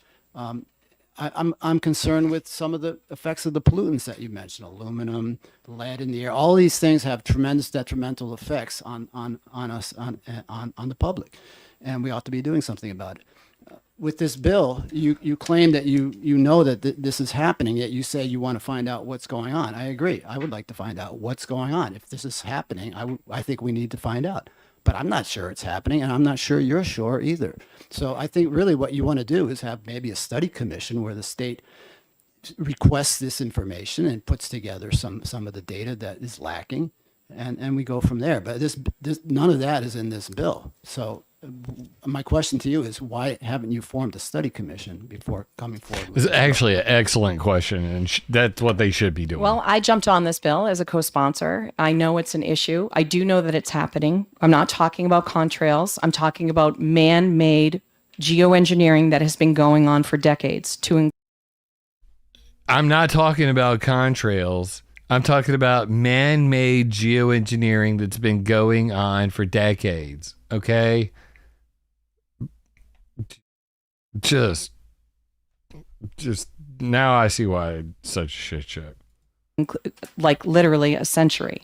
Literally a century. So I guess she's using that really. I may end up talking this late, but I don't really care. She's using that really dumb version of the definition of geoengineering, which just means everything.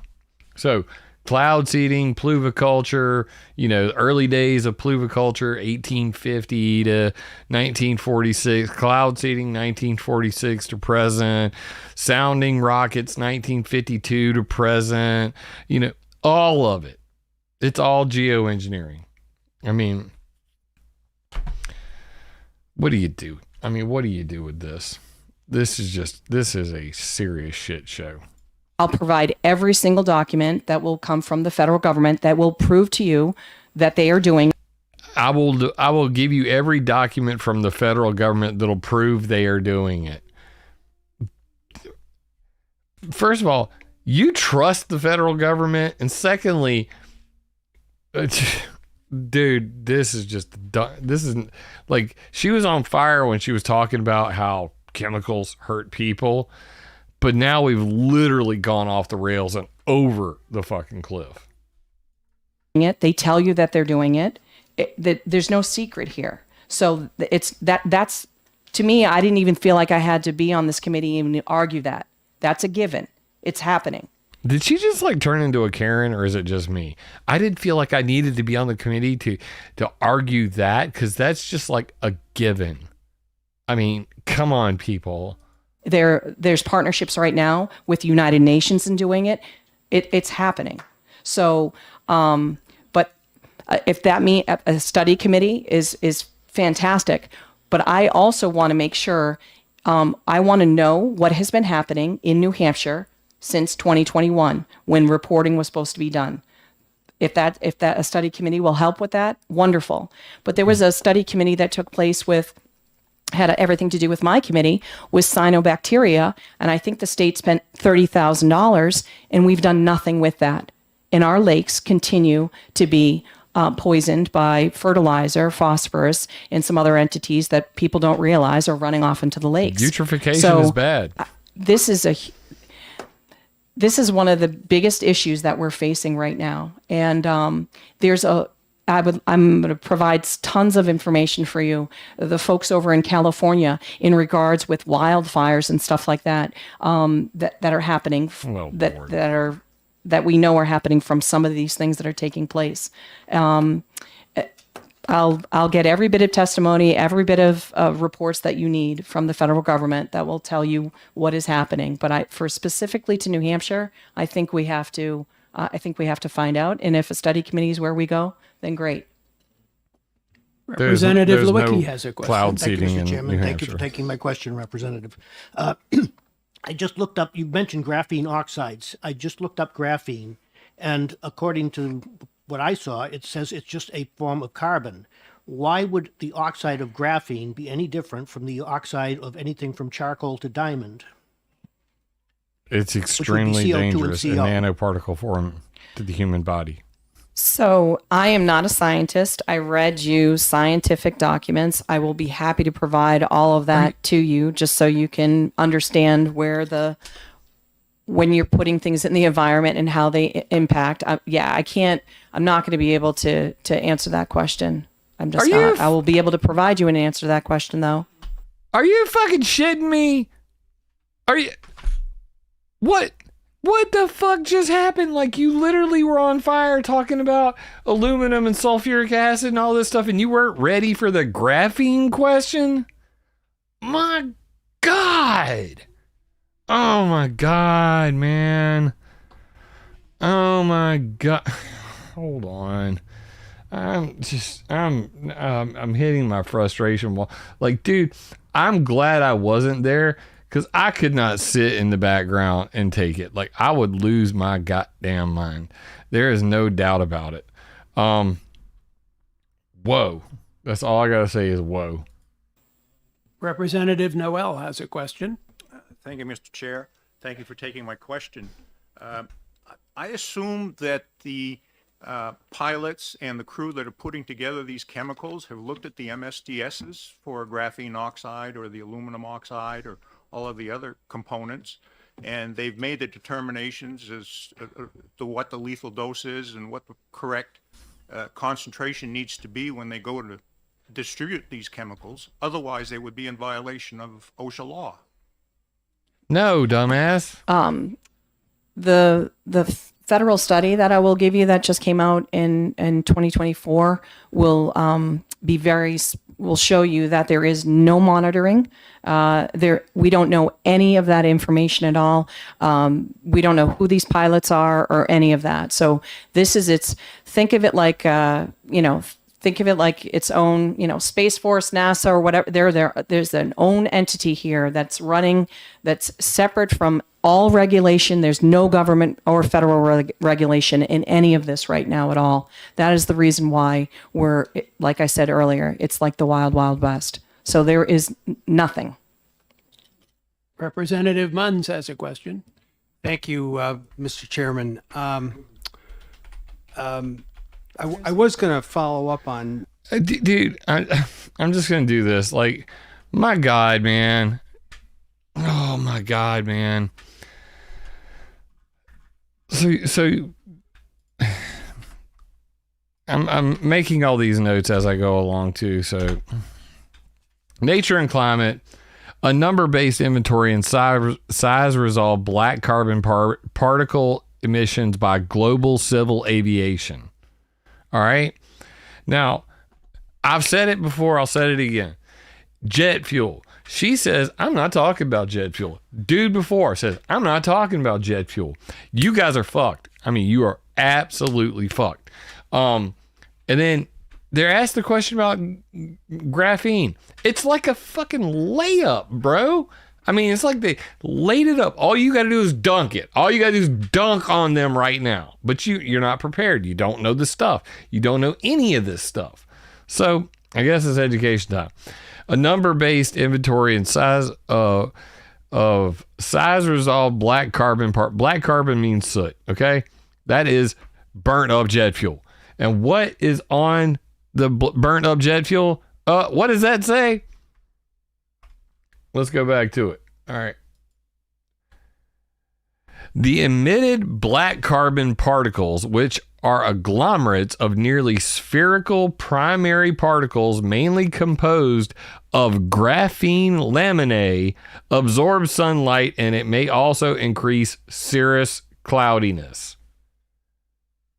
So yes, jet fuel, when you burn it, ends up creating black carbon, which is laminated. It has a thin membrane of graphene on it.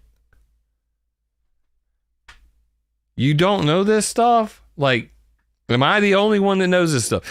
That's why it's only on this channel. Nobody's talking. Everybody wants to talk about graphene. Oh, you know what? It's the freaking Illuminati, and they're secretly got pumps and pipes in planes, and they're spraying graphene on everybody. But right here, scientists on nature.com, peer-reviewed, we found black carbon laminated, got a silver lining of graphene. So the particles coming out of the back of planes that make the clouds that fan out and block the sun, the cloud seed in the middle is black carbon. It is covered in graphene, which is covered in sulfuric acid, which is filled with all these metals. It is from the jet fuel. It's when you burn it. My God. Absolutely screwed. Absolutely screwed. It was a layup. Representative Kaplan's comments, but I do need to ask you a question in light of what you just said. So what evidence is there that these flights have actually taken place? Do we have any record of takeoffs, landings, flight routes, etc., over New Hampshire? So there's a gentleman that is, he's a former pilot, former military, that has been tracking planes out of Pease Air Force Base. He couldn't be here today to testify. So all flight records, of course, this is coming from I'm not a pilot, so I don't know the terms. So that there's different tracking mechanisms that you can see where flight records are and where planes are going. So some planes, of course, are on. Back. I'm still on the graphene thing, and this is pretty good. This is from a friend of mine. I'm gonna bring it up over here. So let's just look at this. Graphene oxides generate thrombi. Oh, I'm going to actually bring it up on the screen. Can I make this? These are all of the peer-reviewed journal entries on this. Graphene oxide generates blood coagulation. Toxicity of graphene family nanoparticles. A general review of origins and mechanisms. Toxicity of graphene in human sperm. The dangers of graphene and side effects on human biology. Graphene nanoparticle synthesis, biocompatibility, and cytotoxicity. Nanotoxicity. Breathing carbon nanotubes causes pulmonary fibrosis, a cause of lung cancer. And I mean, you can see this is American Chemical Society. Safety assessment of graphene-based materials focus on human health and the environment. Graphene oxide is detected in the body by specialized cells of the immune system, causing the same symptomology as alleged SARS-CoV-2. I mean, dude, like, what? The toxicity of graphene in normal human lung cells. PubMed. Can nanoparticles induce reproductive toxicity in male mammals? Graphene oxide affects the outcome of in vitro fertilization by interacting with sperm membrane in animal models. ScienceDirect.com. ResearchGate. Effects of nanographene oxide on the testes. Epidemius. didymus and fertility of the Worcester rats. I mean, the list goes on. I could keep going. 28, 32, 37, 40, 45, 6, 52, 6, there's 60 references, and the numbers, and it's still going. Shout out to my boy Roots. You know who you are, IO Lion. Thank you so much for an epic email. This is the kind of epic emails I get. This is why in my new show, when it's coming up, I'm going to be doing a mailbag, and this is definitely going to be one for the ages. You know, I may actually just publish this entire list. Just like, at the very least, I'll forward it to the people up in New Hampshire and be like, when they come back to that graphene question, you should be more ready for this. Because, like, what the hell? Knows all about aluminum, though. They're just normal, take off whatever, wherever they're going. Then there's a military entity, of course, TPs, but those are on a different tracking mechanism as well for all the recorded flights. So there are flights that he has documented that there is no documentation at all. So they're not showing takeoff, landings, or any of that kind of stuff because he's there. He's been following this for a very long time, but there's many other entities all throughout the United States that I will connect you with. Follow up. So I live in Hampton. I live a half mile from the water. I see the planes taking off and landing at Pease all the time. I have never seen a plane like you have described in this handout. So there's no twin otters. Suggesting that the flights are originating at Pease? I'm not suggesting that they're originating from Pease. I'm suggesting that they could be originating from anywhere. But there's been multiple flights where you can see literally emissions coming out of a plane that stay. It's not a contrail or anything like that. And I don't like it to is use, a contrail. I'm not going to use that. Bruh. All right. I can't take it. I just can't fucking take it. I just can't take it. We're not going to do that. I'm not going to do that. Let's just go back here. So it's not a contrail. Okay. Well, let's give her some other words because this is really getting annoying AF. About the semantics of this, how language controls the chemtrail debate. So I want to just point this out, okay? This is the director of HARP, and he, Chris Fallon, we talk on the phone. He's a friend. He's no longer the director of HARP. I knew him when he was the director of HARP. He's now doing private stuff. I hope to have him on the channel in the near future. But when I was fighting with a meteorologist, Paul Delgado, he literally stepped in on my behalf and said, look, we shoot sounding rockets. We shoot trimethyl aluminum trails from sounding rockets at Poker Flat Research Range, University of Fairbanks, University of Alaska Fairbanks, and in other words, legitimate chemtrail science. So not all scientists are like word scared, okay? But, she's like, I'm not talking about contrails. But in reality, all of these are the terms. Chemtrails, contrails, persistent contrails, spreading contrails, contrail cirrus, contrail-induced cirrus.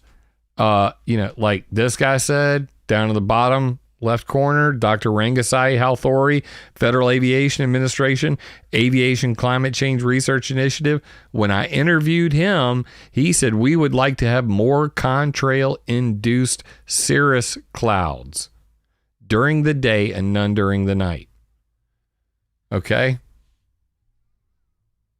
So, contrail-induced cirrus clouds, CIC, contrail-induced cloudiness, aviation-induced cloudiness, AIC, aviation-induced cirrus, induced cirrus cloudiness, man-made clouds, artificial clouds.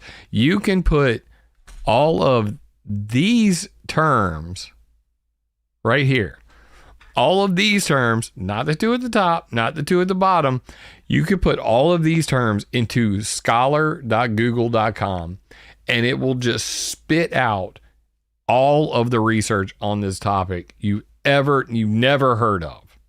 Okay? So there's that.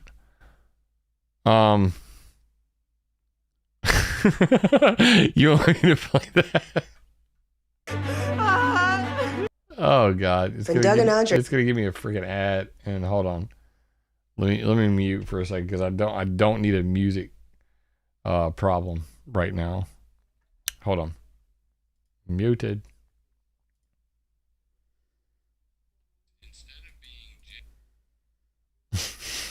Is that Paul? That's Eric Sorensen. This is hilarious. I'll play it. Look, I understand we're using different terminology, and I understand we don't totally agree.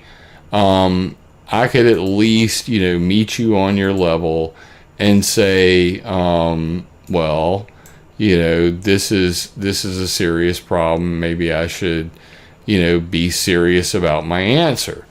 And that's where the real, screwball occurs. So regardless, I moved along, like understanding that chemtrails and contrails in my book are the exact same thing. That being said, not counting for CIA, U.S. Air Force, secret government programs, the majority of what we're seeing is pollution. So that's why.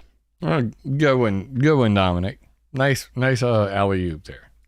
Dirty word that people like to talk about, because then we're all like, this is some big conspiracy, because it is not. And it's been going on for a long time. Why would Mexico Mexico ban this?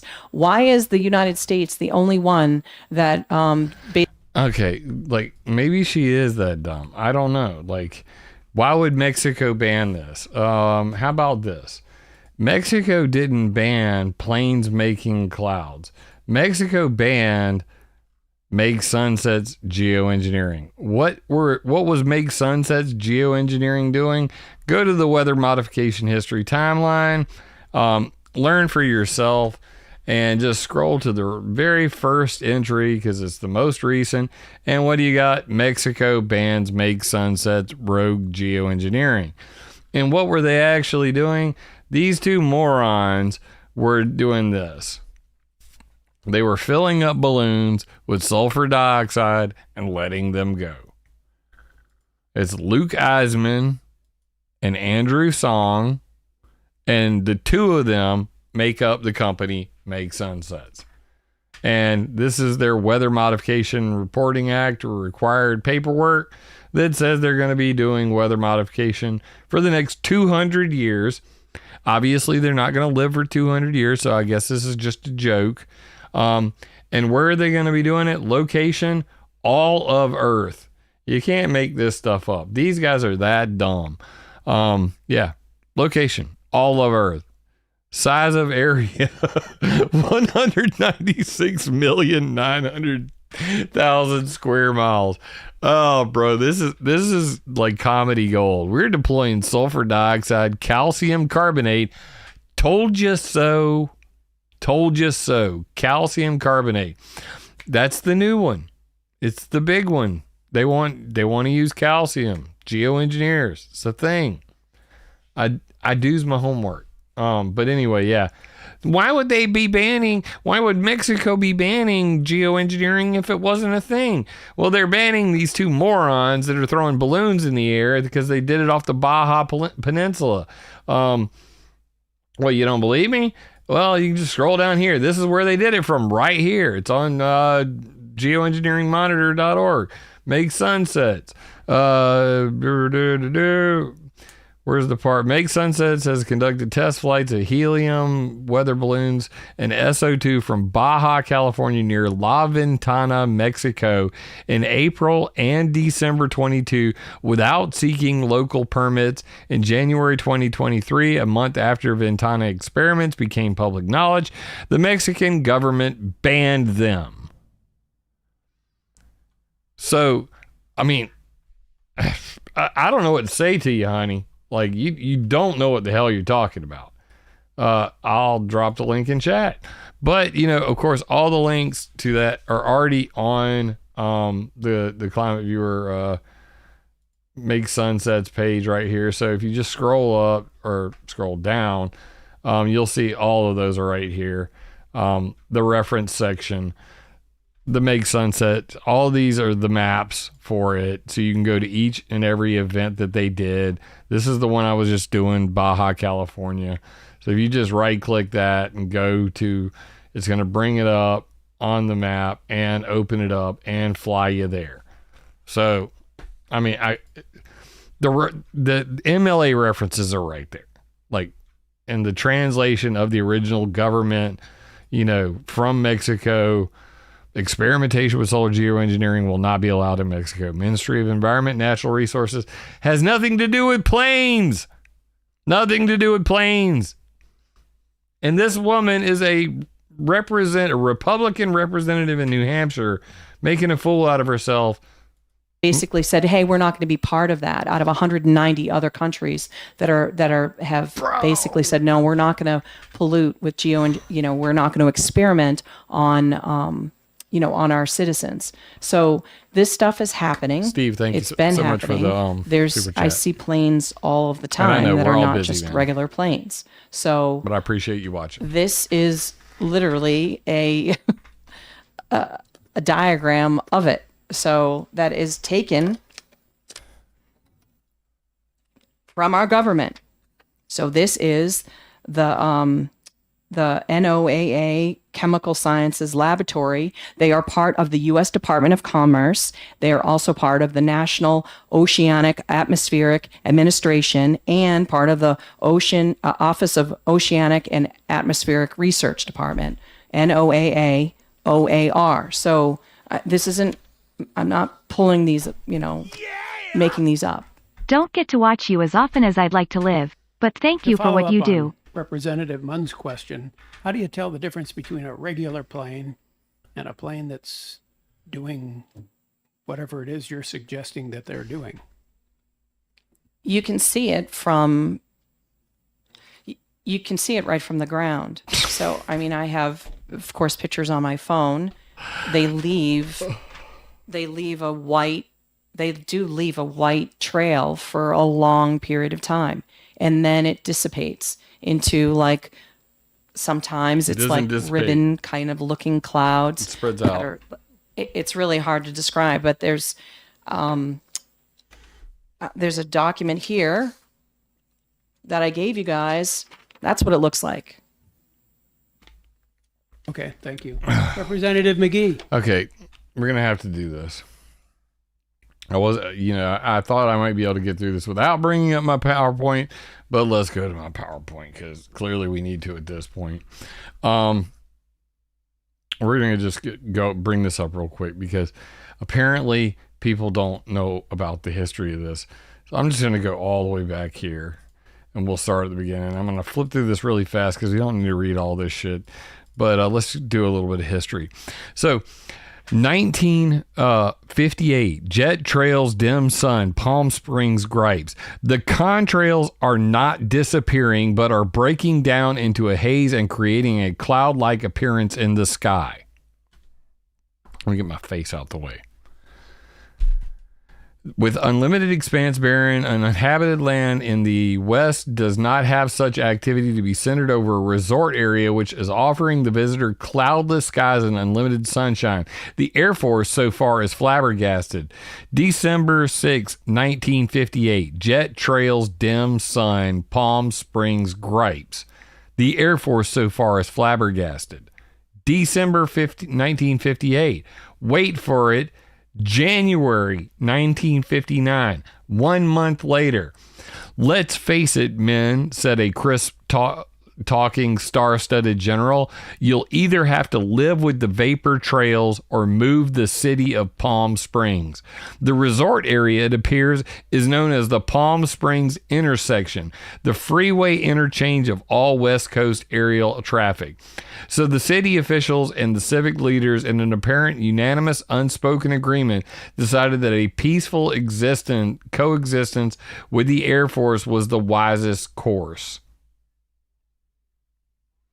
Hasn't been happening. This is new. Navy scientist creates clouds, breaks them up. 1958, September 1958. Using carbon black, not black carbon. Carbon black is manufactured. This is military making clouds versus commercial planes making clouds. This commercial planes, this military. Navy scientist creates clouds using carbon black in Georgia. Moving past Lyndon Johnson and JFK to determine the world's cloud layer, to do space weather control, to raise the seas. 2 states sue over black belch and cirrus clouds. The government will tell the nation's 43 commercial airlines Tuesday they must end pollution of the skies with jet engine smoke by 1972 or face punitive legislation. Riddle me this. If this is not a jet fuel problem, if this is a secret geoengineering program that has involved every single plane or most planes since 1958, if the state of Illinois and New Jersey sued the airline industry in 1970 for what they called smoke pollution of the sky. In 1958, it was called vapor trails that were completely blocking out the sun. If this has been going on since planes started flying, how the hell is it some secret cabal of people that are geoengineering the planet? It does not make sense. It does not make sense. It never will make sense. These newspapers are real. Storm Fury 101 in chat is Dominic Marama, is the guy who literally went and got these articles and put them together. And if you want to see them all, if you don't know about this stuff, you can literally come up here to Sitemap, go to Newspaper Vault right here, and you can scroll through them all. And guess what? It'll take you the rest of your fucking life to go through all of these. Shout out to my boy Dominic, because his work is priceless. And these are all of the newspaper articles. And there are hundreds and thousands of them. Producing Rain with X-rays, 1919. I mean, this is, I'm not even to the 1920s yet.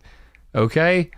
And as you go through this, you realize, yes, there is a crazy history. Look at that chemtrail generating truck right there. Bruh. This is the early days of pluviculture. Like, Jesus Christ. Like, you know, I love this one. Man-made snow. It will be brought to you by the airline industry. Seagram's Canadian. Like, you know, there's so much priceless stuff in here, but these newspaper articles about, you know, that's the Royal American. This is Australia's cloudbusters to try again. RAAF to make the biggest rain-making bid yet. 1947. So then about here you hit 1958, and that's when all the hell starts to break loose with all the chemtrail talk. Cloud busting. I mean, if you want the history, it's there. Just, you know, dig in. Literally, I'm telling you, and I'm not even exaggerating, I've made it through maybe 25% of these. There's 800 plus newspaper articles on here. I maybe have read 25% of them. But right here is the very first one. 1948. Mystery of the Point Augusta Sky Trails. Or Port Augusta. Residents are intrigued this morning by a trail of what appeared to be a thick white cloud stretching across the sky from southeast to northwest. Some residents claim the trail came from an object, presumably a plane, traveling over the town at a fast rate of speed and a very high altitude. The trail was probably made by exhaust gases and was clearly visible for up to 15 minutes. Former Air Force and Army men who have been seen high altitude planes in action said they had not seen anything similar. They think the plane must have been very big and of a new type. 1948. So we're talking, this has been going on forever. But, you know, none of it's contrails, none of it's cirrus clouds, none of it's made by jet fuel. All that's just not even part of this discussion. That's why they're doomed to fail. Thank you, Mr. Chairman, and thank you, Representative Potenza, for taking my question.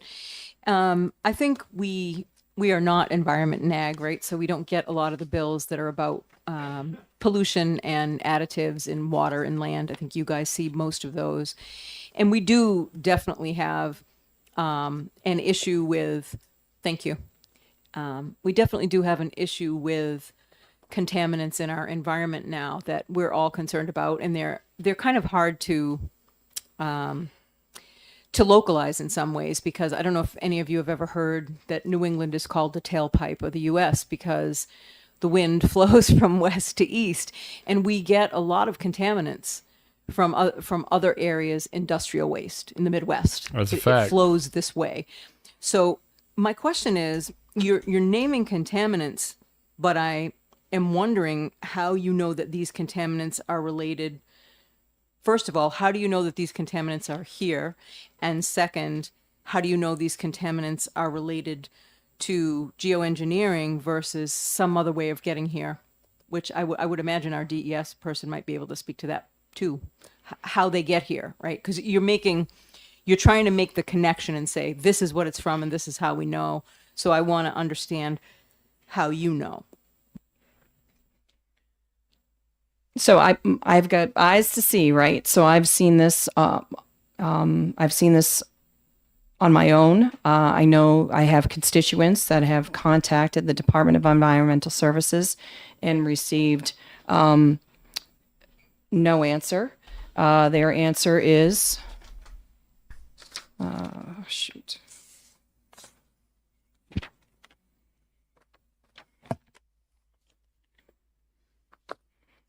DES has no knowledge of anyone spraying chemicals into the atmosphere from aircraft other than exhaust gases from combustion and fuel aircraft. DES understands that some limited testing or research may have occurred in this field, but we have no specific information related to such testing and are not aware of it currently occurring in New Hampshire or elsewhere. DES is aware of the statutory requirements contained in RSA 12F. So they're not looking into it. There's been multiple constituents that have called on this, that have asked for it to be looked at. So all I know is that I have eyes to see. I know what they look like. That is to the eyes to see. I would like to respond to that. It was best said by Edgar Allan Poe, and it's at the top of my Cirrus Clouds Matter page. What does it say? Believe nothing you hear and only one half that you see. And that I live by that. I believe nothing I hear and only half that I see. Because guess what? Sometimes you get it wrong. You see things based on your perception, based on what you know. And that's what you turn it into in your brain. So she's just saying, I see it. Therefore, I know. No, you don't. You don't even know what you're looking at. You're not an atmospheric scientist. You don't know anything about the Appleman chart. You don't know anything about the history of cloud creation. You don't know anything about, see, Star Dante just like totally threw me for a loop because he said Matt Lamon's Frankenskies is a great documentary. Matt Lamon's Frankenskies is a great documentary if you realize that Matt Lamon literally raped my website for material. Like almost all of the stuff 95%, except for the stuff he completely got wrong, came from ClimateViewer.com and WeatherModificationHistory.com. In fact, I had to convince Dominic Marama, Storm Fury 101 in chat, not to sue Matt Lamon for stealing his work. Because those newspaper articles I just showed you and a lot of the footage that he used in the film came from my work and Dominic's work. And Dominic was ready to sue Matt. And I was like, let's just let it go. Let Matt do Matt. Let him make his Frankenskies film without doing any work of his own. Let him just steal our research. Because you know what? If it gets out and it raises awareness, that's what we want to do. But Matt Lamon, he's a punk ass,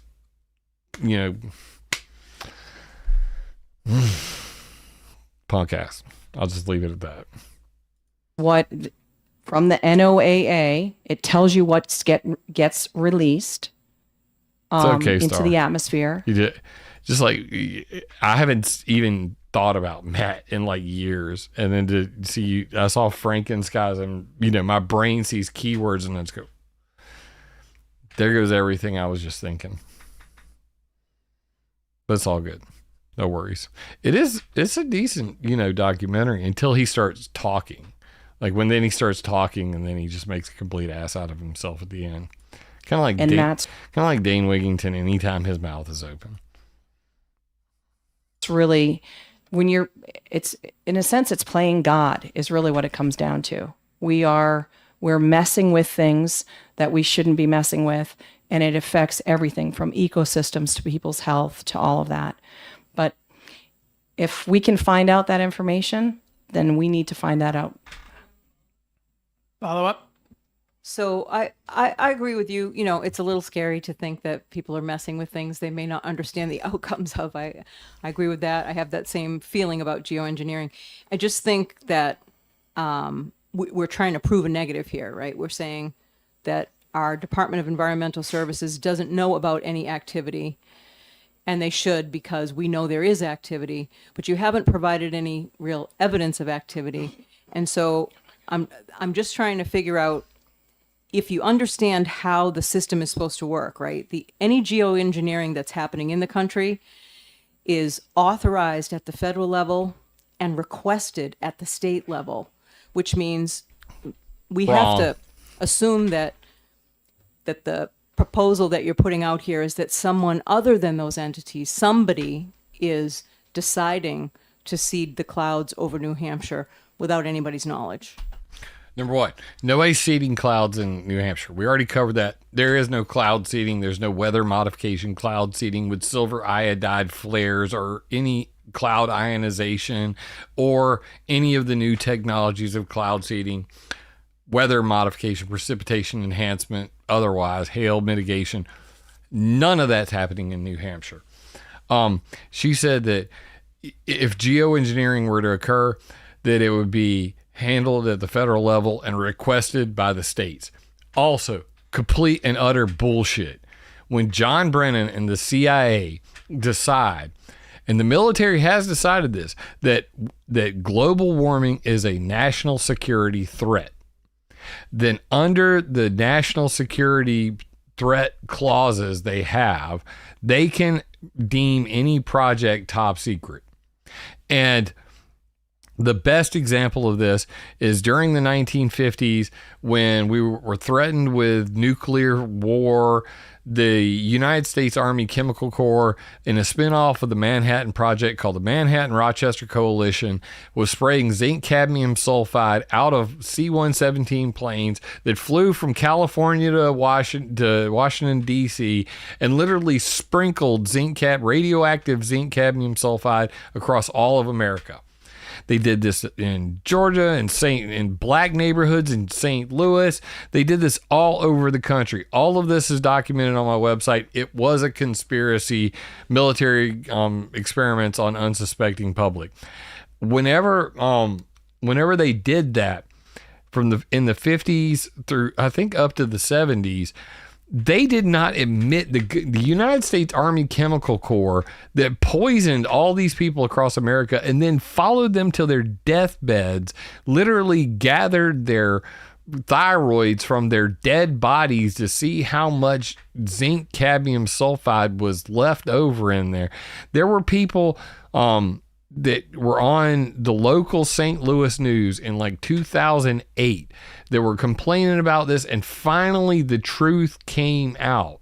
From 1950 to 2008, we're talking freaking 60 years for them to finally admit that they were doing chemtrails, that the military was spraying chemical trails all over America in what they called aerosol behavior in cities. Lighthearted Chipmunk, eat my ass. Freaking trolls. Somebody ban him for that. Ryan, ban Lighthearted Chipmunk. Thank you much. But yeah, zinc cadmium sulfide spraying all over America. So do secret government programs happen? Yes. If John Brennan and the CIA decide to use 14 planes, because that's all that David Keith and Bill Gates agreed on, it would take to geoengineer the whole planet, then it would only take 14 planes. The CIA could take 14 unmarked white planes and geoengineer the whole damn planet, and there's nothing anybody can do about it. Alan Robach, geoengineer, whenever he was approached by 2 CIA agents, they asked Alan Robach, geoengineer, hey, if somebody was doing geoengineering over America, would we know about it? The fact that literally Alan Robach went public with this because it scared the shit out of him. And he said, at the same time, I thought that the CIA was actually asking me if we were geoengineering or doing weather warfare over another country, would they know about it? The answer is no. The answer is definitively no.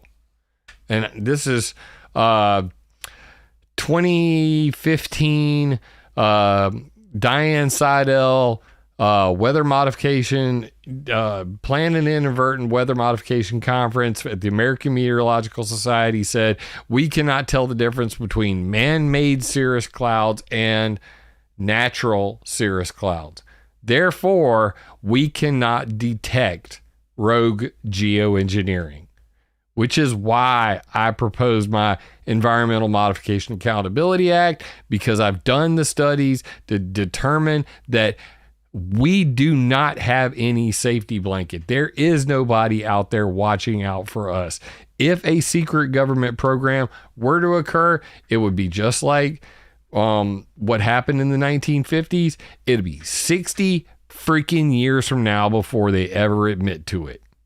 And no, the states would not request it, as this lady just suggested. And I don't, I don't know how you want us to go along with you on that, because somebody has to be behind it.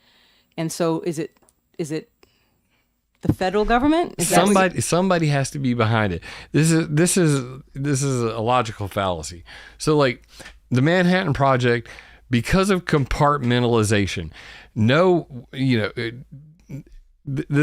interesting thing about the Manhattan-Rochester Coalition, zinc cadmium sulfide spraying, was that all of these people were involved in doing things that if they knew the big picture, they would not do because they were harming people. And you know what? I'm going to bring up her exact, Lisa Martino Taylor. I'm going to bring up her quote right now because I think this is really important at this point. Like, I can't let it go now because of the point that this representative is making. It was a conspiracy. Don't try searching this on Google. It won't even show up. But if you use my search engine, it goes to DuckDuckGo, and it's always the first thing that you click on. It was a conspiracy. Military experiments on unsuspecting public. And this is behavior of aerosols within cities, Chemical Corps, U.S. Army, and the report. And this is the point I think that everybody really needs to understand about chemtrails. I wrote this article in 2013, okay? And I started at this point because I want people to understand, do I believe in chemtrails? Yes. Are chemtrails still going on? Yes. Look up Plan Colombia, Agent Green, spraying chemicals, chemical defoliants on cocaine crops in Colombia and South America, and how that F-oxysporum made its way through Mexico into Texas, into the corn, into the cow's brains. So yeah, we're still spraying chemtrails. We still have an active chemical weapons program in America. It's still going on. And we're not even talking about geoengineering, just chemical weapons in general. But I want to focus on this right here because it's important.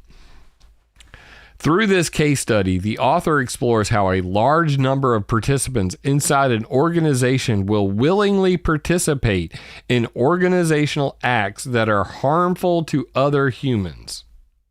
Let's flip so you guys can see it better. Will willingly participate in organizational acts that are harmful to others, and how large numbers of outsiders who may or may not be victims of organizational activities are unable to determine illegal or harmful activity by an organization. This was written by Lisa Martino Taylor. The Manhattan-Rochester Coalition research on the health effects of radioactive materials and tests on vulnerable populations without consent in St. Louis, 1945 through 1970. And if you come all the way down here to the bottom, I have the entire chart of where every single one of these things happen. And they were, covert actions. So some of these, like Operation Large Area Coverage, 1957 to 1958. U.S. Army Chemical Corps operation, which dispersed microscopic zinc cadmium sulfide particles over much of the United States from a C-119 flying boxcar. The purpose was to determine the dispersion and geographic range of biological or chemical agents. Operation Dew 1 and 2. St. Louis specifically was broken down by Miss Martino Taylor. I hope I'm getting her name right. But anyway, these are all of the toxicological. This actually came to public, and then, they started to release data, and then they started to show exactly what they had done. And you can see this was all of America. Camp Cook, California, North, South Carolina, Georgia, Texas, Oklahoma, Washington, Nevada, St. Louis, San Francisco, Indiana. The list goes on. Maryland, Camp Detrick, Maryland, Dallas, St. Louis, Minneapolis, Winnipeg, Dugway Proving Grounds, releases at Dugway Proving Grounds. But these are all of the tests that they did, and the amounts of zinc cadmium sulfide they sprayed, number of releases, 39 at Camp Cook, California, 5 in the Carolinas and Georgia. And it just goes on. 42 in St. Louis alone. So that's why they were focused on that. But the point is, in the case of this here, this is chemtrails. This literally happened. And it took 60 years for the truth to come out about it. So for these people to be acting like, like, would we know? And, I don't even know what you're talking about, man. Come on. Like, bro, you don't know history. Those who don't know the history, they're doomed to repeat it. You're trying to say that the federal government is doing this to us. Correct. Without our input. Correct. That's as clear as day. Well, the record of all of the geo-seeding that's happened in the United States has been at the states' requests that had that geo-seeding, though, whether it's California or Colorado, the places that are listed as the places that have had it from the research that I've done. Remember, Representative, we're not here to debate. Well, I'm this just trying to question. get an idea because I don't know So how you're the talking process about would you're work. talking about where a state, and you're talking about something separate. So you're talking about if a state is requiring or asking for the federal government to do something, to do some cloud seeding in regards with that's happened in multiple places that have been affected by drought, and all of that. That's not what we're talking about. So we're talking about literally the federal government that is doing full-blown experimentation. Yeah, it's in our newspaper vault it's too. all, I'll send you every single document that you need. It's all right out there for you to find. And in my press release that I did, that has been picked up everywhere,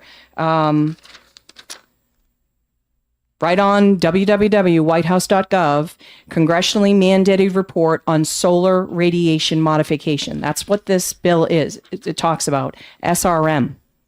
So it's a huge report. And then I'll give you studies from, actually Dartmouth has a study. UNH is familiar with this. I've already talked to my folks over there. I have someone that's willing to pay after rainfall when we have witnesses that are seeing a lot of the cloud formations that we're talking about from aircraft to test the ground and to test the rainfall afterwards. So there's a lot of people that are very, very interested in this. However we can prove this to make it happen, but when it comes, this is the federal government. There's nothing's being regulated. This is all based upon experiments. Representative Ploget has a question. Thank you, Chair, and thank you for taking my question. I'm going to segue off of other reps. Now, I can see the weather changing in my lifetime. In this committee, I hear it's CO2, methane.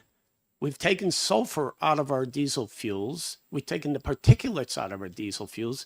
And what I heard today from testimony that we're putting sulfur dioxide, and graphite, carbon, in the air. Now, these same things are attributing to health of our citizens. So my question is, if there is a study committee, you can provide documents. It's a question. Can you provide documents to prove or identify where this is happening? 100%. Thank you. Representative Thomas has a question. Thank you, Mr. Chair. So this bill starts off in the air, literally. You're talking about planes and everything. And then on page 4, it kind of brings it down to the earth, where you're talking about facilities and towers and antennas. And you're saying that any facility, tower, or antenna that uses ionizing radiation has concentrated energy transmissions, exposure to people. Could an unintended consequence of this bill be that it could shut down Seabrook power stations and 5G towers? No. So if, let me grab I have a piece of paper on that. And of course, if there needs to be an amendment to this bill in any way, because, it's not perfect, this is it's kind of a monster of a bill. And we had a lot of experts help with this, with its crafting, of course. But that it could be changed, if there was any question to that. And where am I looking? A follow-up. There it is. Oh, do you have an answer for this? Yeah. So okay. I just wanted to, let you know that folks that are all about 5G, 6G, and all of that kind of stuff, which is, the huge corporations like Verizon and all of that, they all support this because this has interference with their frequencies. So what's happening when you are making it like aluminum dust, heavy metals that are taking place in the atmosphere, it also affects that. So Verizon, AT&T. So I'm going to actually quote them. So even Verizon and AT&T define what we're referring to as pollution. To be clear, we're not, worried about snowmaking cannons like we talked about. We're looking to regulate airplane engine emissions that have, some, and then we're not looking, that's the other thing, is like everybody keeps talking about domestic airplane engine emissions, and that's all disingenuous. But for Verizon and AT&T to come out and say that this is pollution and it affects their operations is quite big. Okay, follow up. Follow up. Thank you. And on Yeah, so like the antenna people, the cell tower people say that pollution coming from the sky interferes with their signals. Isn't that exact opposite of what you've been told by every single chemtrail, YouTube channel, website? They're spraying the aluminum, It's Alex Jones time. They're spraying the aluminum out of the back of these planes because it interfaces with the 5G and it focuses the signals on your brain and it cooks your brain. And that's why they're trying to magnify all the sky, because by putting all these nanoparticles in there, then they could directly send signals into your brain and tell you what to do and what you think. It's all about transhumanism. Don't you understand that? With their nanobots and all this aluminum, it's nanobots, and the nanobots are going to get in your brain, and then they're going to send the 6G, 7G, 22G signals directly into your brain, man. And that's what this is all about, the damn Illuminati. And I know you and I see you, you damn Illuminati. Shit. On page 4, line 26, you reference E code 360. Can you tell me what that is, please? No, I probably can't. Page what? It's page 4 of the bill, line 26. Any vibration, noise, I think that's laser, not Caesar. Is Caesar? Okay. Sonic weapon or other physical agent exceeding other official limits, guidelines, or standards such as E code 360. What is that? I'm sorry, what line are you on? It's line 26 on page 4. Okay. So I can provide some of that information to you. E code 360 that's a federal code. So as you know, that our government has been developing and has for decades as well, sonic weapons, laser weapons, all of that from satellites and everything that you could possibly imagine. So there's a document, and I'm pretty sure it's from. She literally just said sonic and laser weapons from satellites.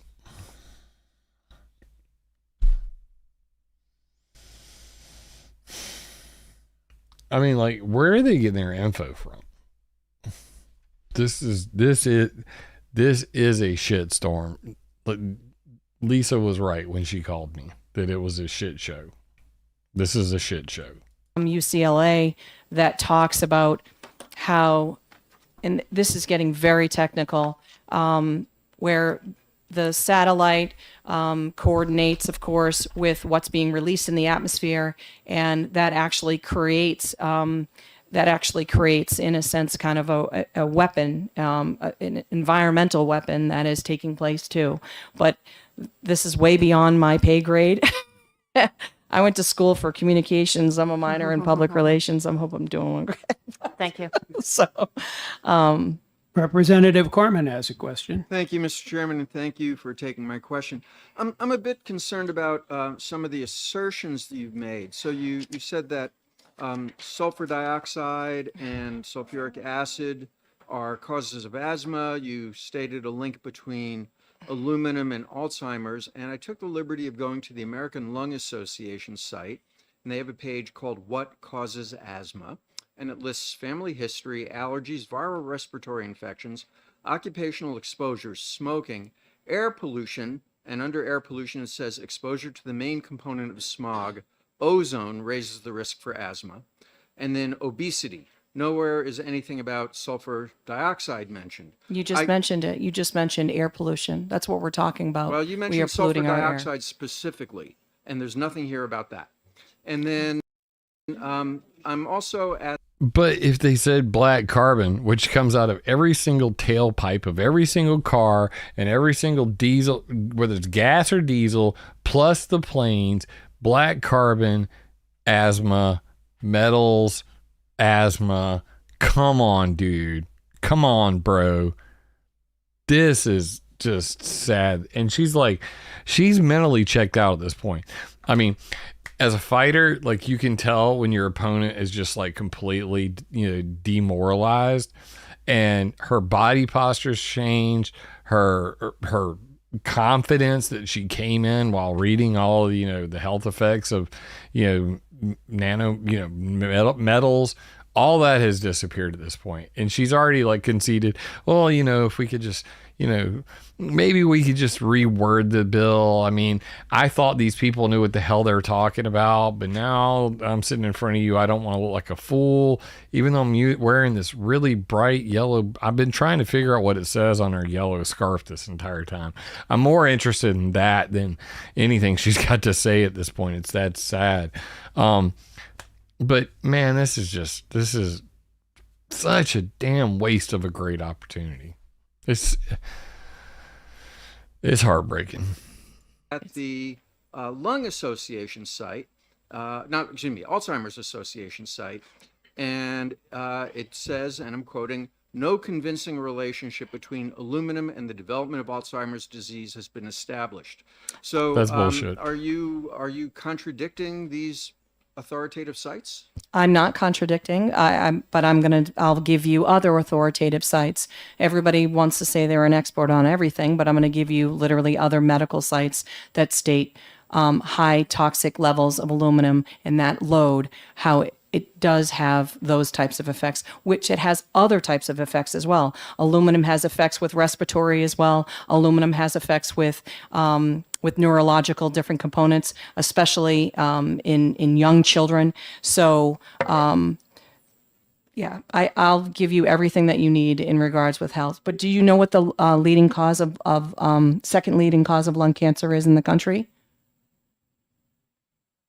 According to who and no? We ask the questions of you, not the other way around. Okay, so it's radon. So actually that's why if you want to talk about cancer rates and all of that kind of stuff here in New Hampshire, we have a huge problem. And that's not just with radon in the water, that's radon in the air. So I'm very familiar with those types of pollutants. Okay. Representative Potenza, I want to thank you for your testimony.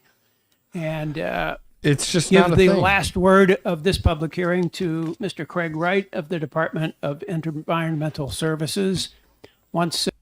There's no link between aluminum and Alzheimer's.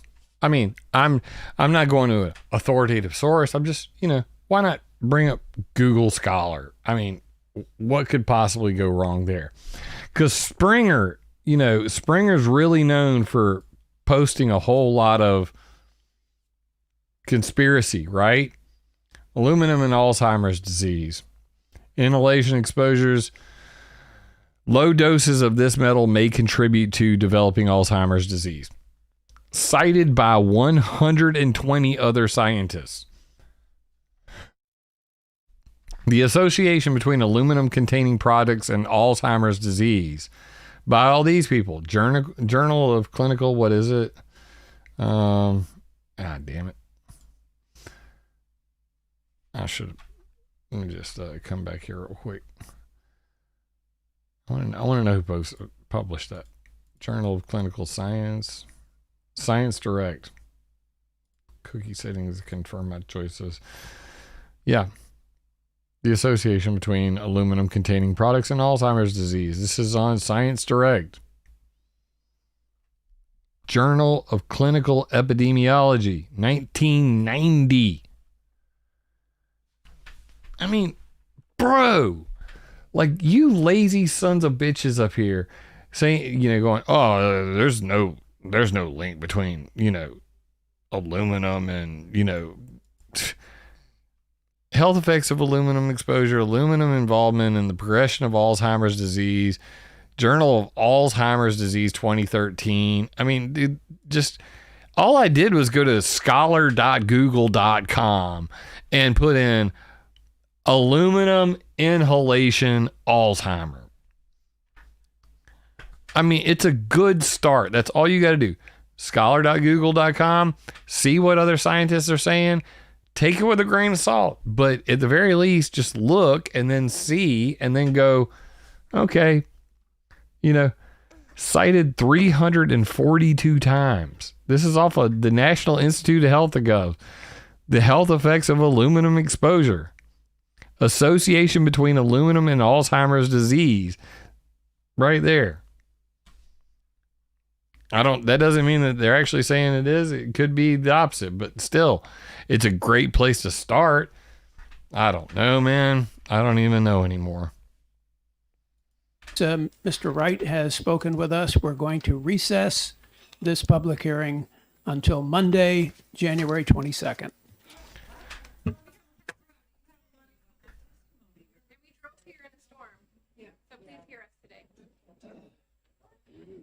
Well, you would have been able to speak, except Representative Potenza, who asked for 10 minutes, spoke for 50, and she took up all our time. I'm not going to stop somebody who's a fellow representative.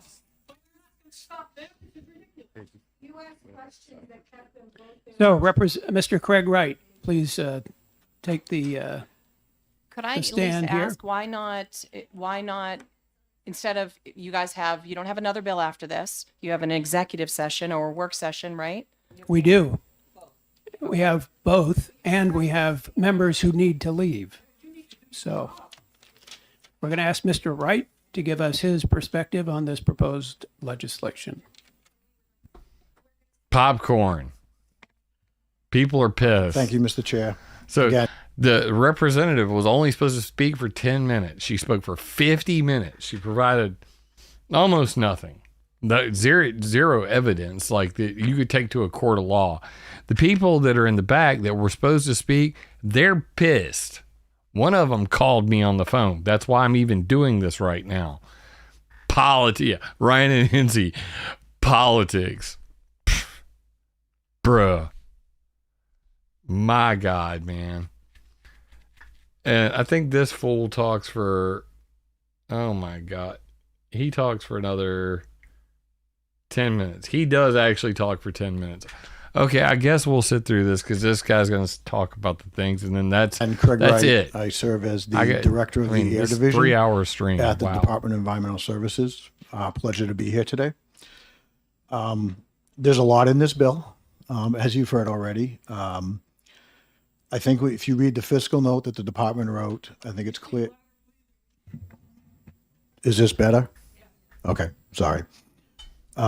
DES does not have expertise, knowledge, or any other information regarding the subject topics of this bill, nor do we have any information regarding potential health impacts or environmental impacts. DES, as noted in the fiscal note, DES does not have the staff resources to research, monitor, or enforce the provisions of this bill. We would need to hire technical staff, investigative staff, and enforcement staff. Regardless of all that, and I think this is also noted in the fiscal note from the Department of Justice, I would question whether, even with this bill, the state would have jurisdiction over things that may be federally regulated. This type of work is not typical to the work that DES performs under our air pollution control statutes, RSA 125C, or the Federal Clean Air Act. Under the Federal Clean Air Act, EPA sets health-based air quality standards. It's the state's responsibility to monitor the air quality with respect to those standards. And if we don't meet those standards, we need to develop plans, policies, programs to ensure that the state meets those standards. We need to submit such plans to EPA for approval. Also, in reading the bill, I would think that there's things that we would need to consult with the AG's office on regarding the enforcement provisions, including issue and cease and desist orders. There are emergency air pollution episode provisions of 125C, but I don't know that that would qualify as a cease and desist order. I would have to consult with the AG's office on our ability to notify federal agencies of doing things if authorized by the federal government. And the same goes with notifying foreign states or international bodies of potential activities under the bill. We have another number of technical issues with the bill regarding some of the specific provisions. I'm not sure how we would implement them. I'll just use as an example, the bill states DES shall post advertisements in newspapers and other websites encouraging the public to monitor, measure, document, and report. That requirement is unclear to me and not very specific. I don't know how I would satisfy that requirement without further guidance. It talks about submitting photographs, videos, audiography, lab tests, microscopy, spectroscopy, metered. Unsure what DES would do with those pieces of information. I don't know that a single photograph of an airplane in the sky would be evidence of anything.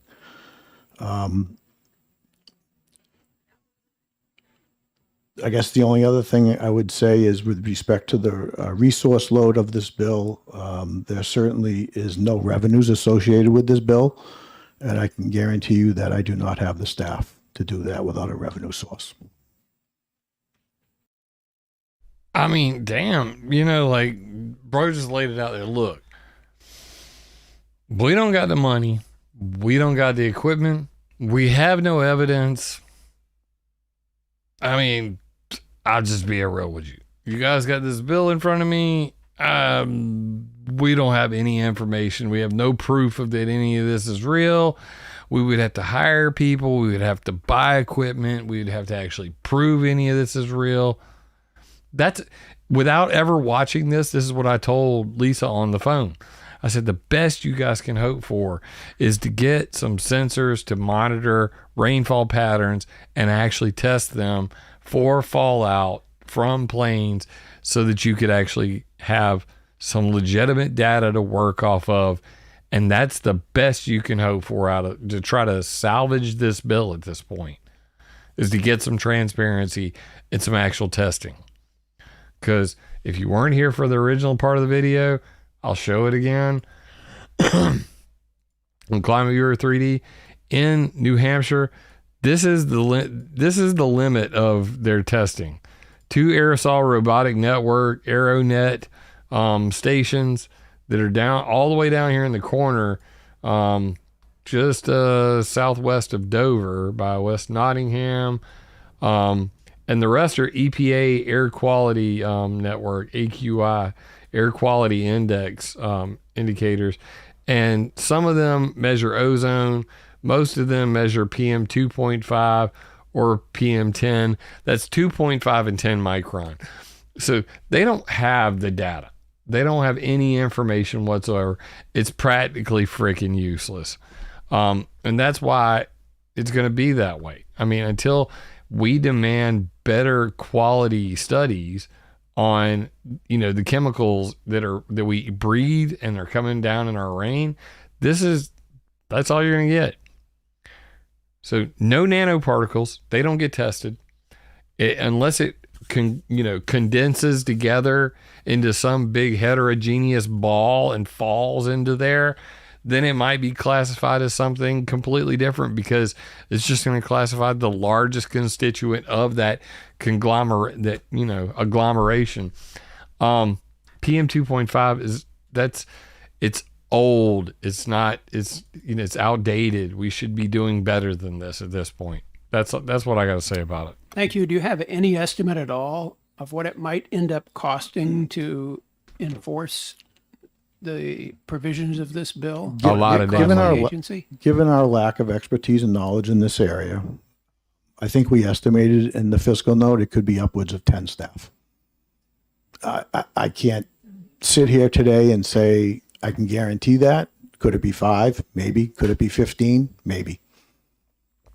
Okay, thank you. Questions from the committee? Representative Munns. Thank you, Mr. Chair. Thank you for coming in. I think you already answered the question, but I want to just be very, very, very sure I understood you correctly.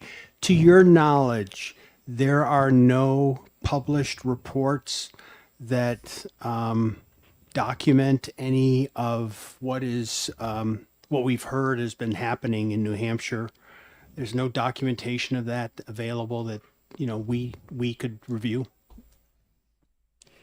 I personally am not aware of any such reports that are peer-reviewed scientific studies.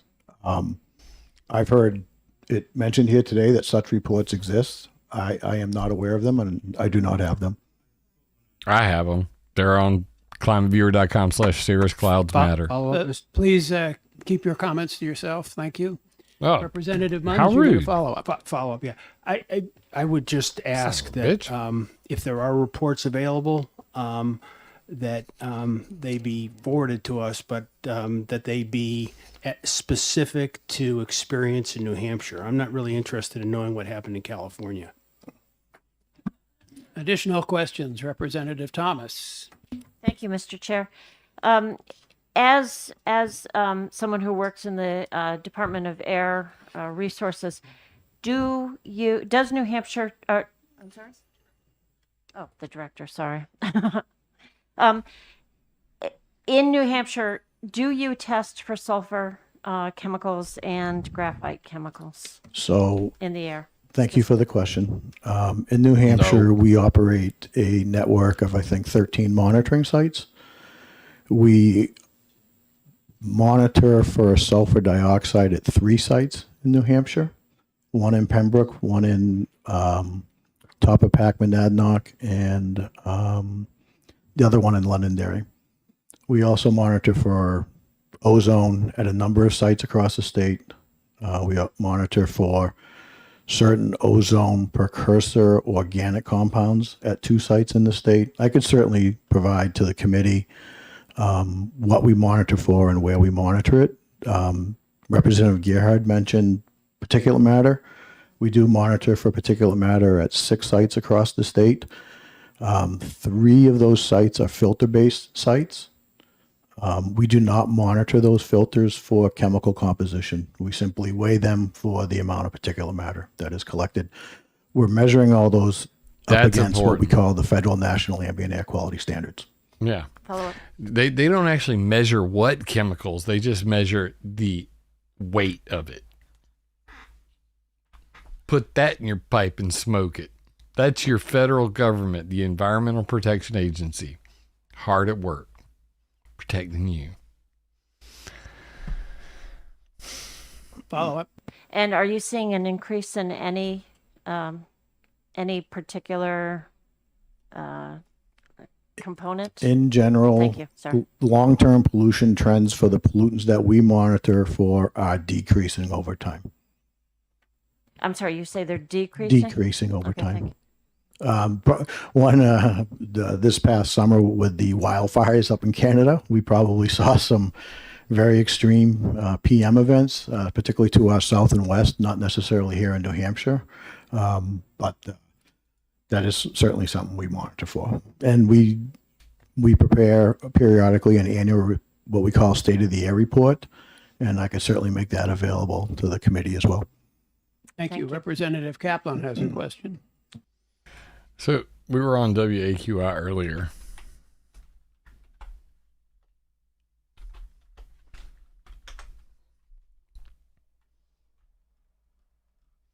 And if you just come over here and you go to New Hampshire, the difference between the regular EPA monitoring stations, and you actually see them start to pop up here, like all of the monitoring stations. You can actually look at them over time.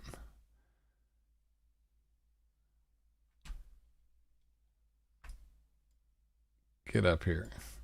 Oh, look. That doesn't look very good right now. So depending on the station, you can actually go back and look at the entire past 12 months. Like say this one right now. Let's just go look at it real quick. And you can come here, and this is the air quality index for PM 2.5, PM 10, PM 1, temperature, relative humidity. So they got different stuff here. This is at Shoreham. And usually, depending on the data set, you can go back several months. Some of these have really long tracks, so you can go back and actually look into the past. But I'm not going to dig too deeply into that right now. But yeah, this is all of the stations, not just the ones that the EPA air quality index. This is all of these. I thought it said Skid Row. It said Skeeto Road. I was like, Skid Row, what the hell? But you can see right there, back in July, bright red, and that's what he was talking about. So you can actually go back and look at some of these in the past. Let's just put it that way. I'll drop that link in chat for anybody who wants to look at it. But that's about as good as it gets, sadly. There is no actual breakdown of chemical analysis publicly available for anybody. Thank you, Mr. Chair, and thank you, Mr. Wright, for coming. To follow up on Representative Munn's question about your knowledge of ongoing programs in the area of geoengineering going on anywhere in the continental United States, do you have any knowledge of such research programs going on or carried out by the federal government dealing with airplane emissions having to do with geoengineering? Have you seen any, National Oceanic and Atmospheric Agency, any federal agencies doing that kind of research? I am not aware of it. I haven't seen it. I haven't looked for it, though. Additional questions? They are. For Mr. Wright. Representative McGee. Thank you. Are you that Mr. Wright? No, I'm just kidding. My mother always told me I'm Mr. Oh, we Right. could use a little break. That's good. You can ask my ex-wife. So my question, oh, that's funny. See, you had the last laugh. That's great. Okay, so my question goes back to something I was questioning before, which is that a lot of times we have folks come into the committee room who aren't really sure how there are many systems involved and many people making decisions up and down the ladder, and everyone isn't always aware of that. My understanding is that the state of New Hampshire would have to be consulted if there was going to be any type of geoengineering over us. And so I would like you to chime in on that if you're aware of that in terms of just the governmental hierarchy. I can't say that I could. You don't know. I don't know. Okay, I hate that's fine. I just thought I should ask. Yeah. I don't know. I went over this earlier when she asked the question earlier.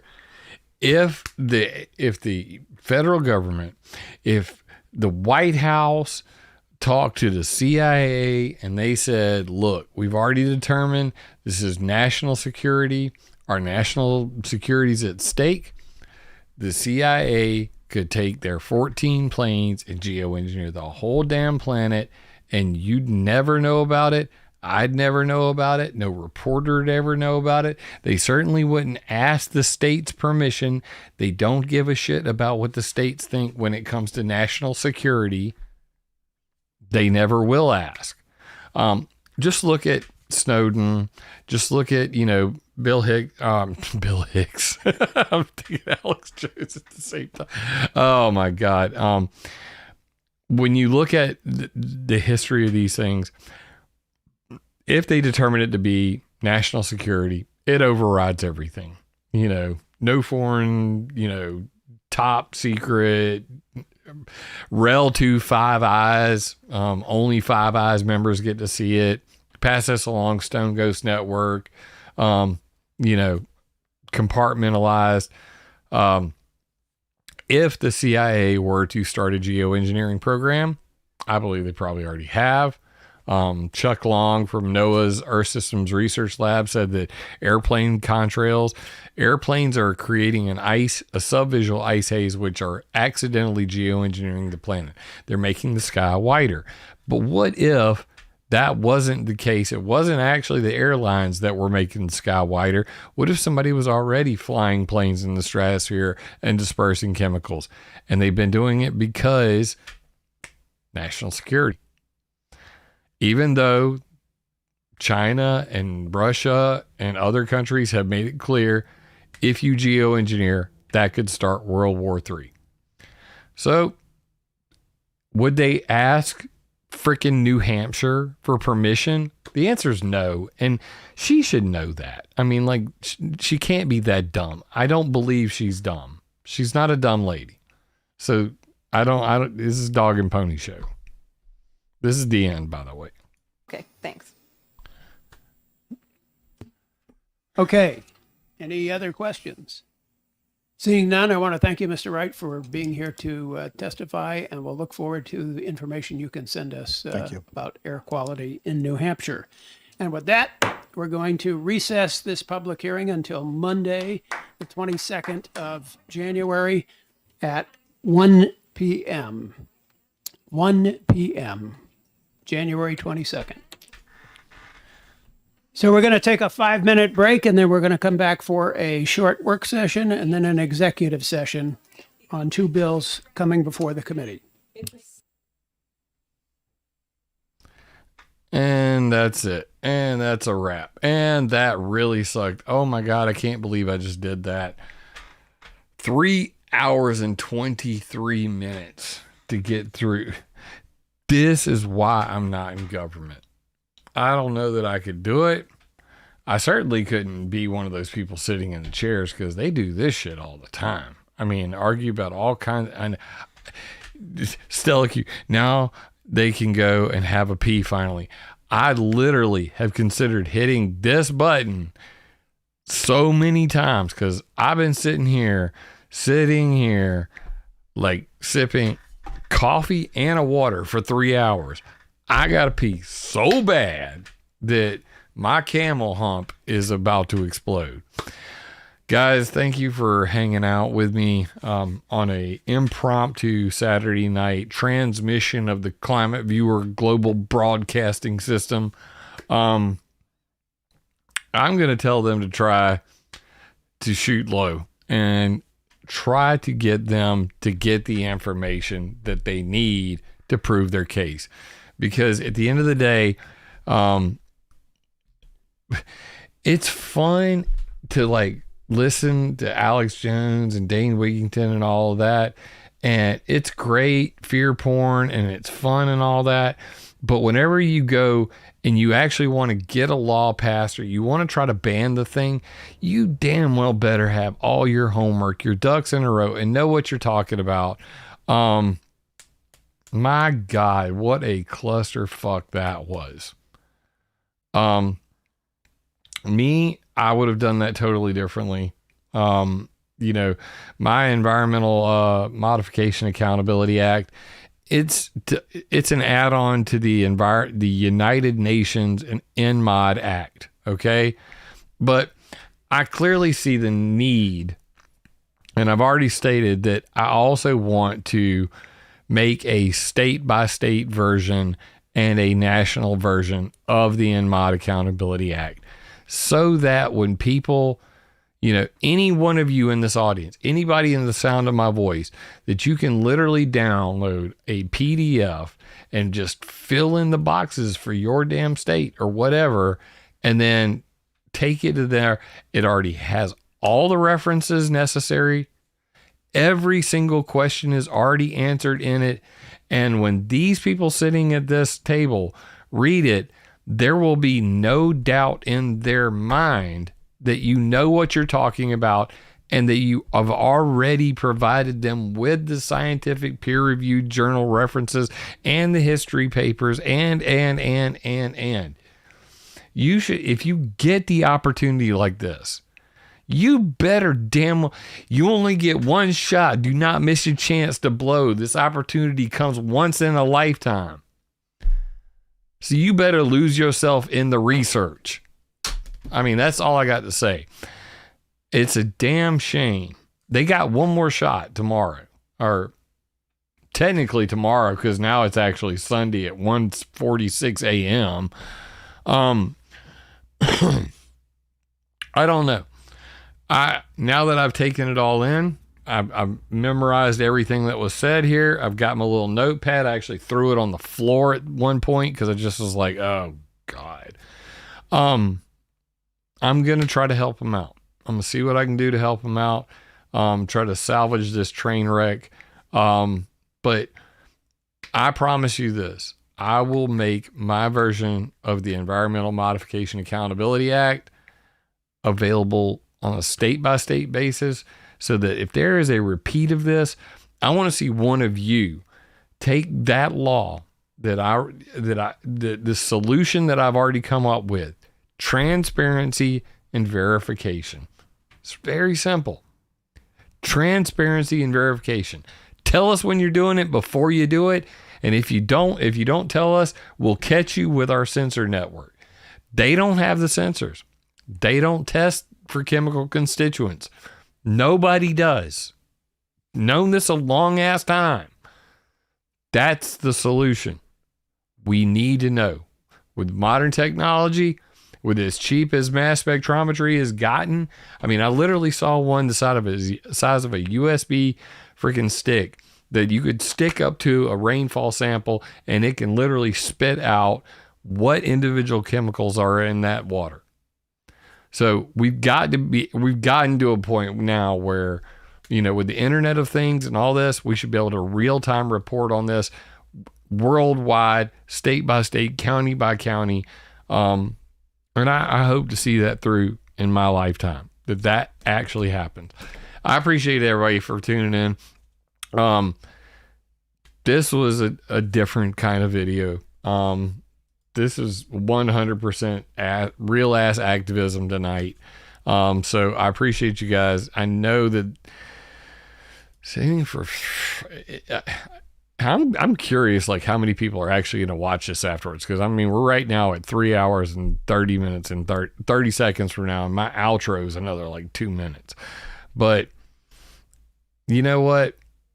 I was going to watch it anyway, and I was going to rant and rave and probably go bitch at my wife, about all this. So might as well share the experience with you. Thank you so much for tuning in, guys. If you can, connect.climateviewer.com or links in the details. Please support my own work. Patreon, PayPal, Cash App, Gibson. Go buy me a coffee. One of those things. Please share this video. Please hit that subscribe button. If you're chatting right now, I know you've already done that. Thank you so much for subscribing. I really appreciate it. And to Anemone, Sister Golden Hair, Steve Trammell, thank you so much for the super chats. I really appreciate it. And thank you to everybody who stayed up late with me tonight to go to, I mean, like, you special if you literally just watched C-SPAN on YouTube with this redneck from South Carolina going through chemtrail talk. I mean, y'all are special people. I love you, mean it. I'm going to bed. But first, I'm going to pee. Tech ideas, not people. Video resonates with you, leave me a comment because I love hearing from y'all. First time here, be sure to subscribe and click the bell. Yeah! Remember, it would be impossible for me to do this without your support, so please join my Patreon or buy me a coffee on PayPal. And always, attack ideas, not people.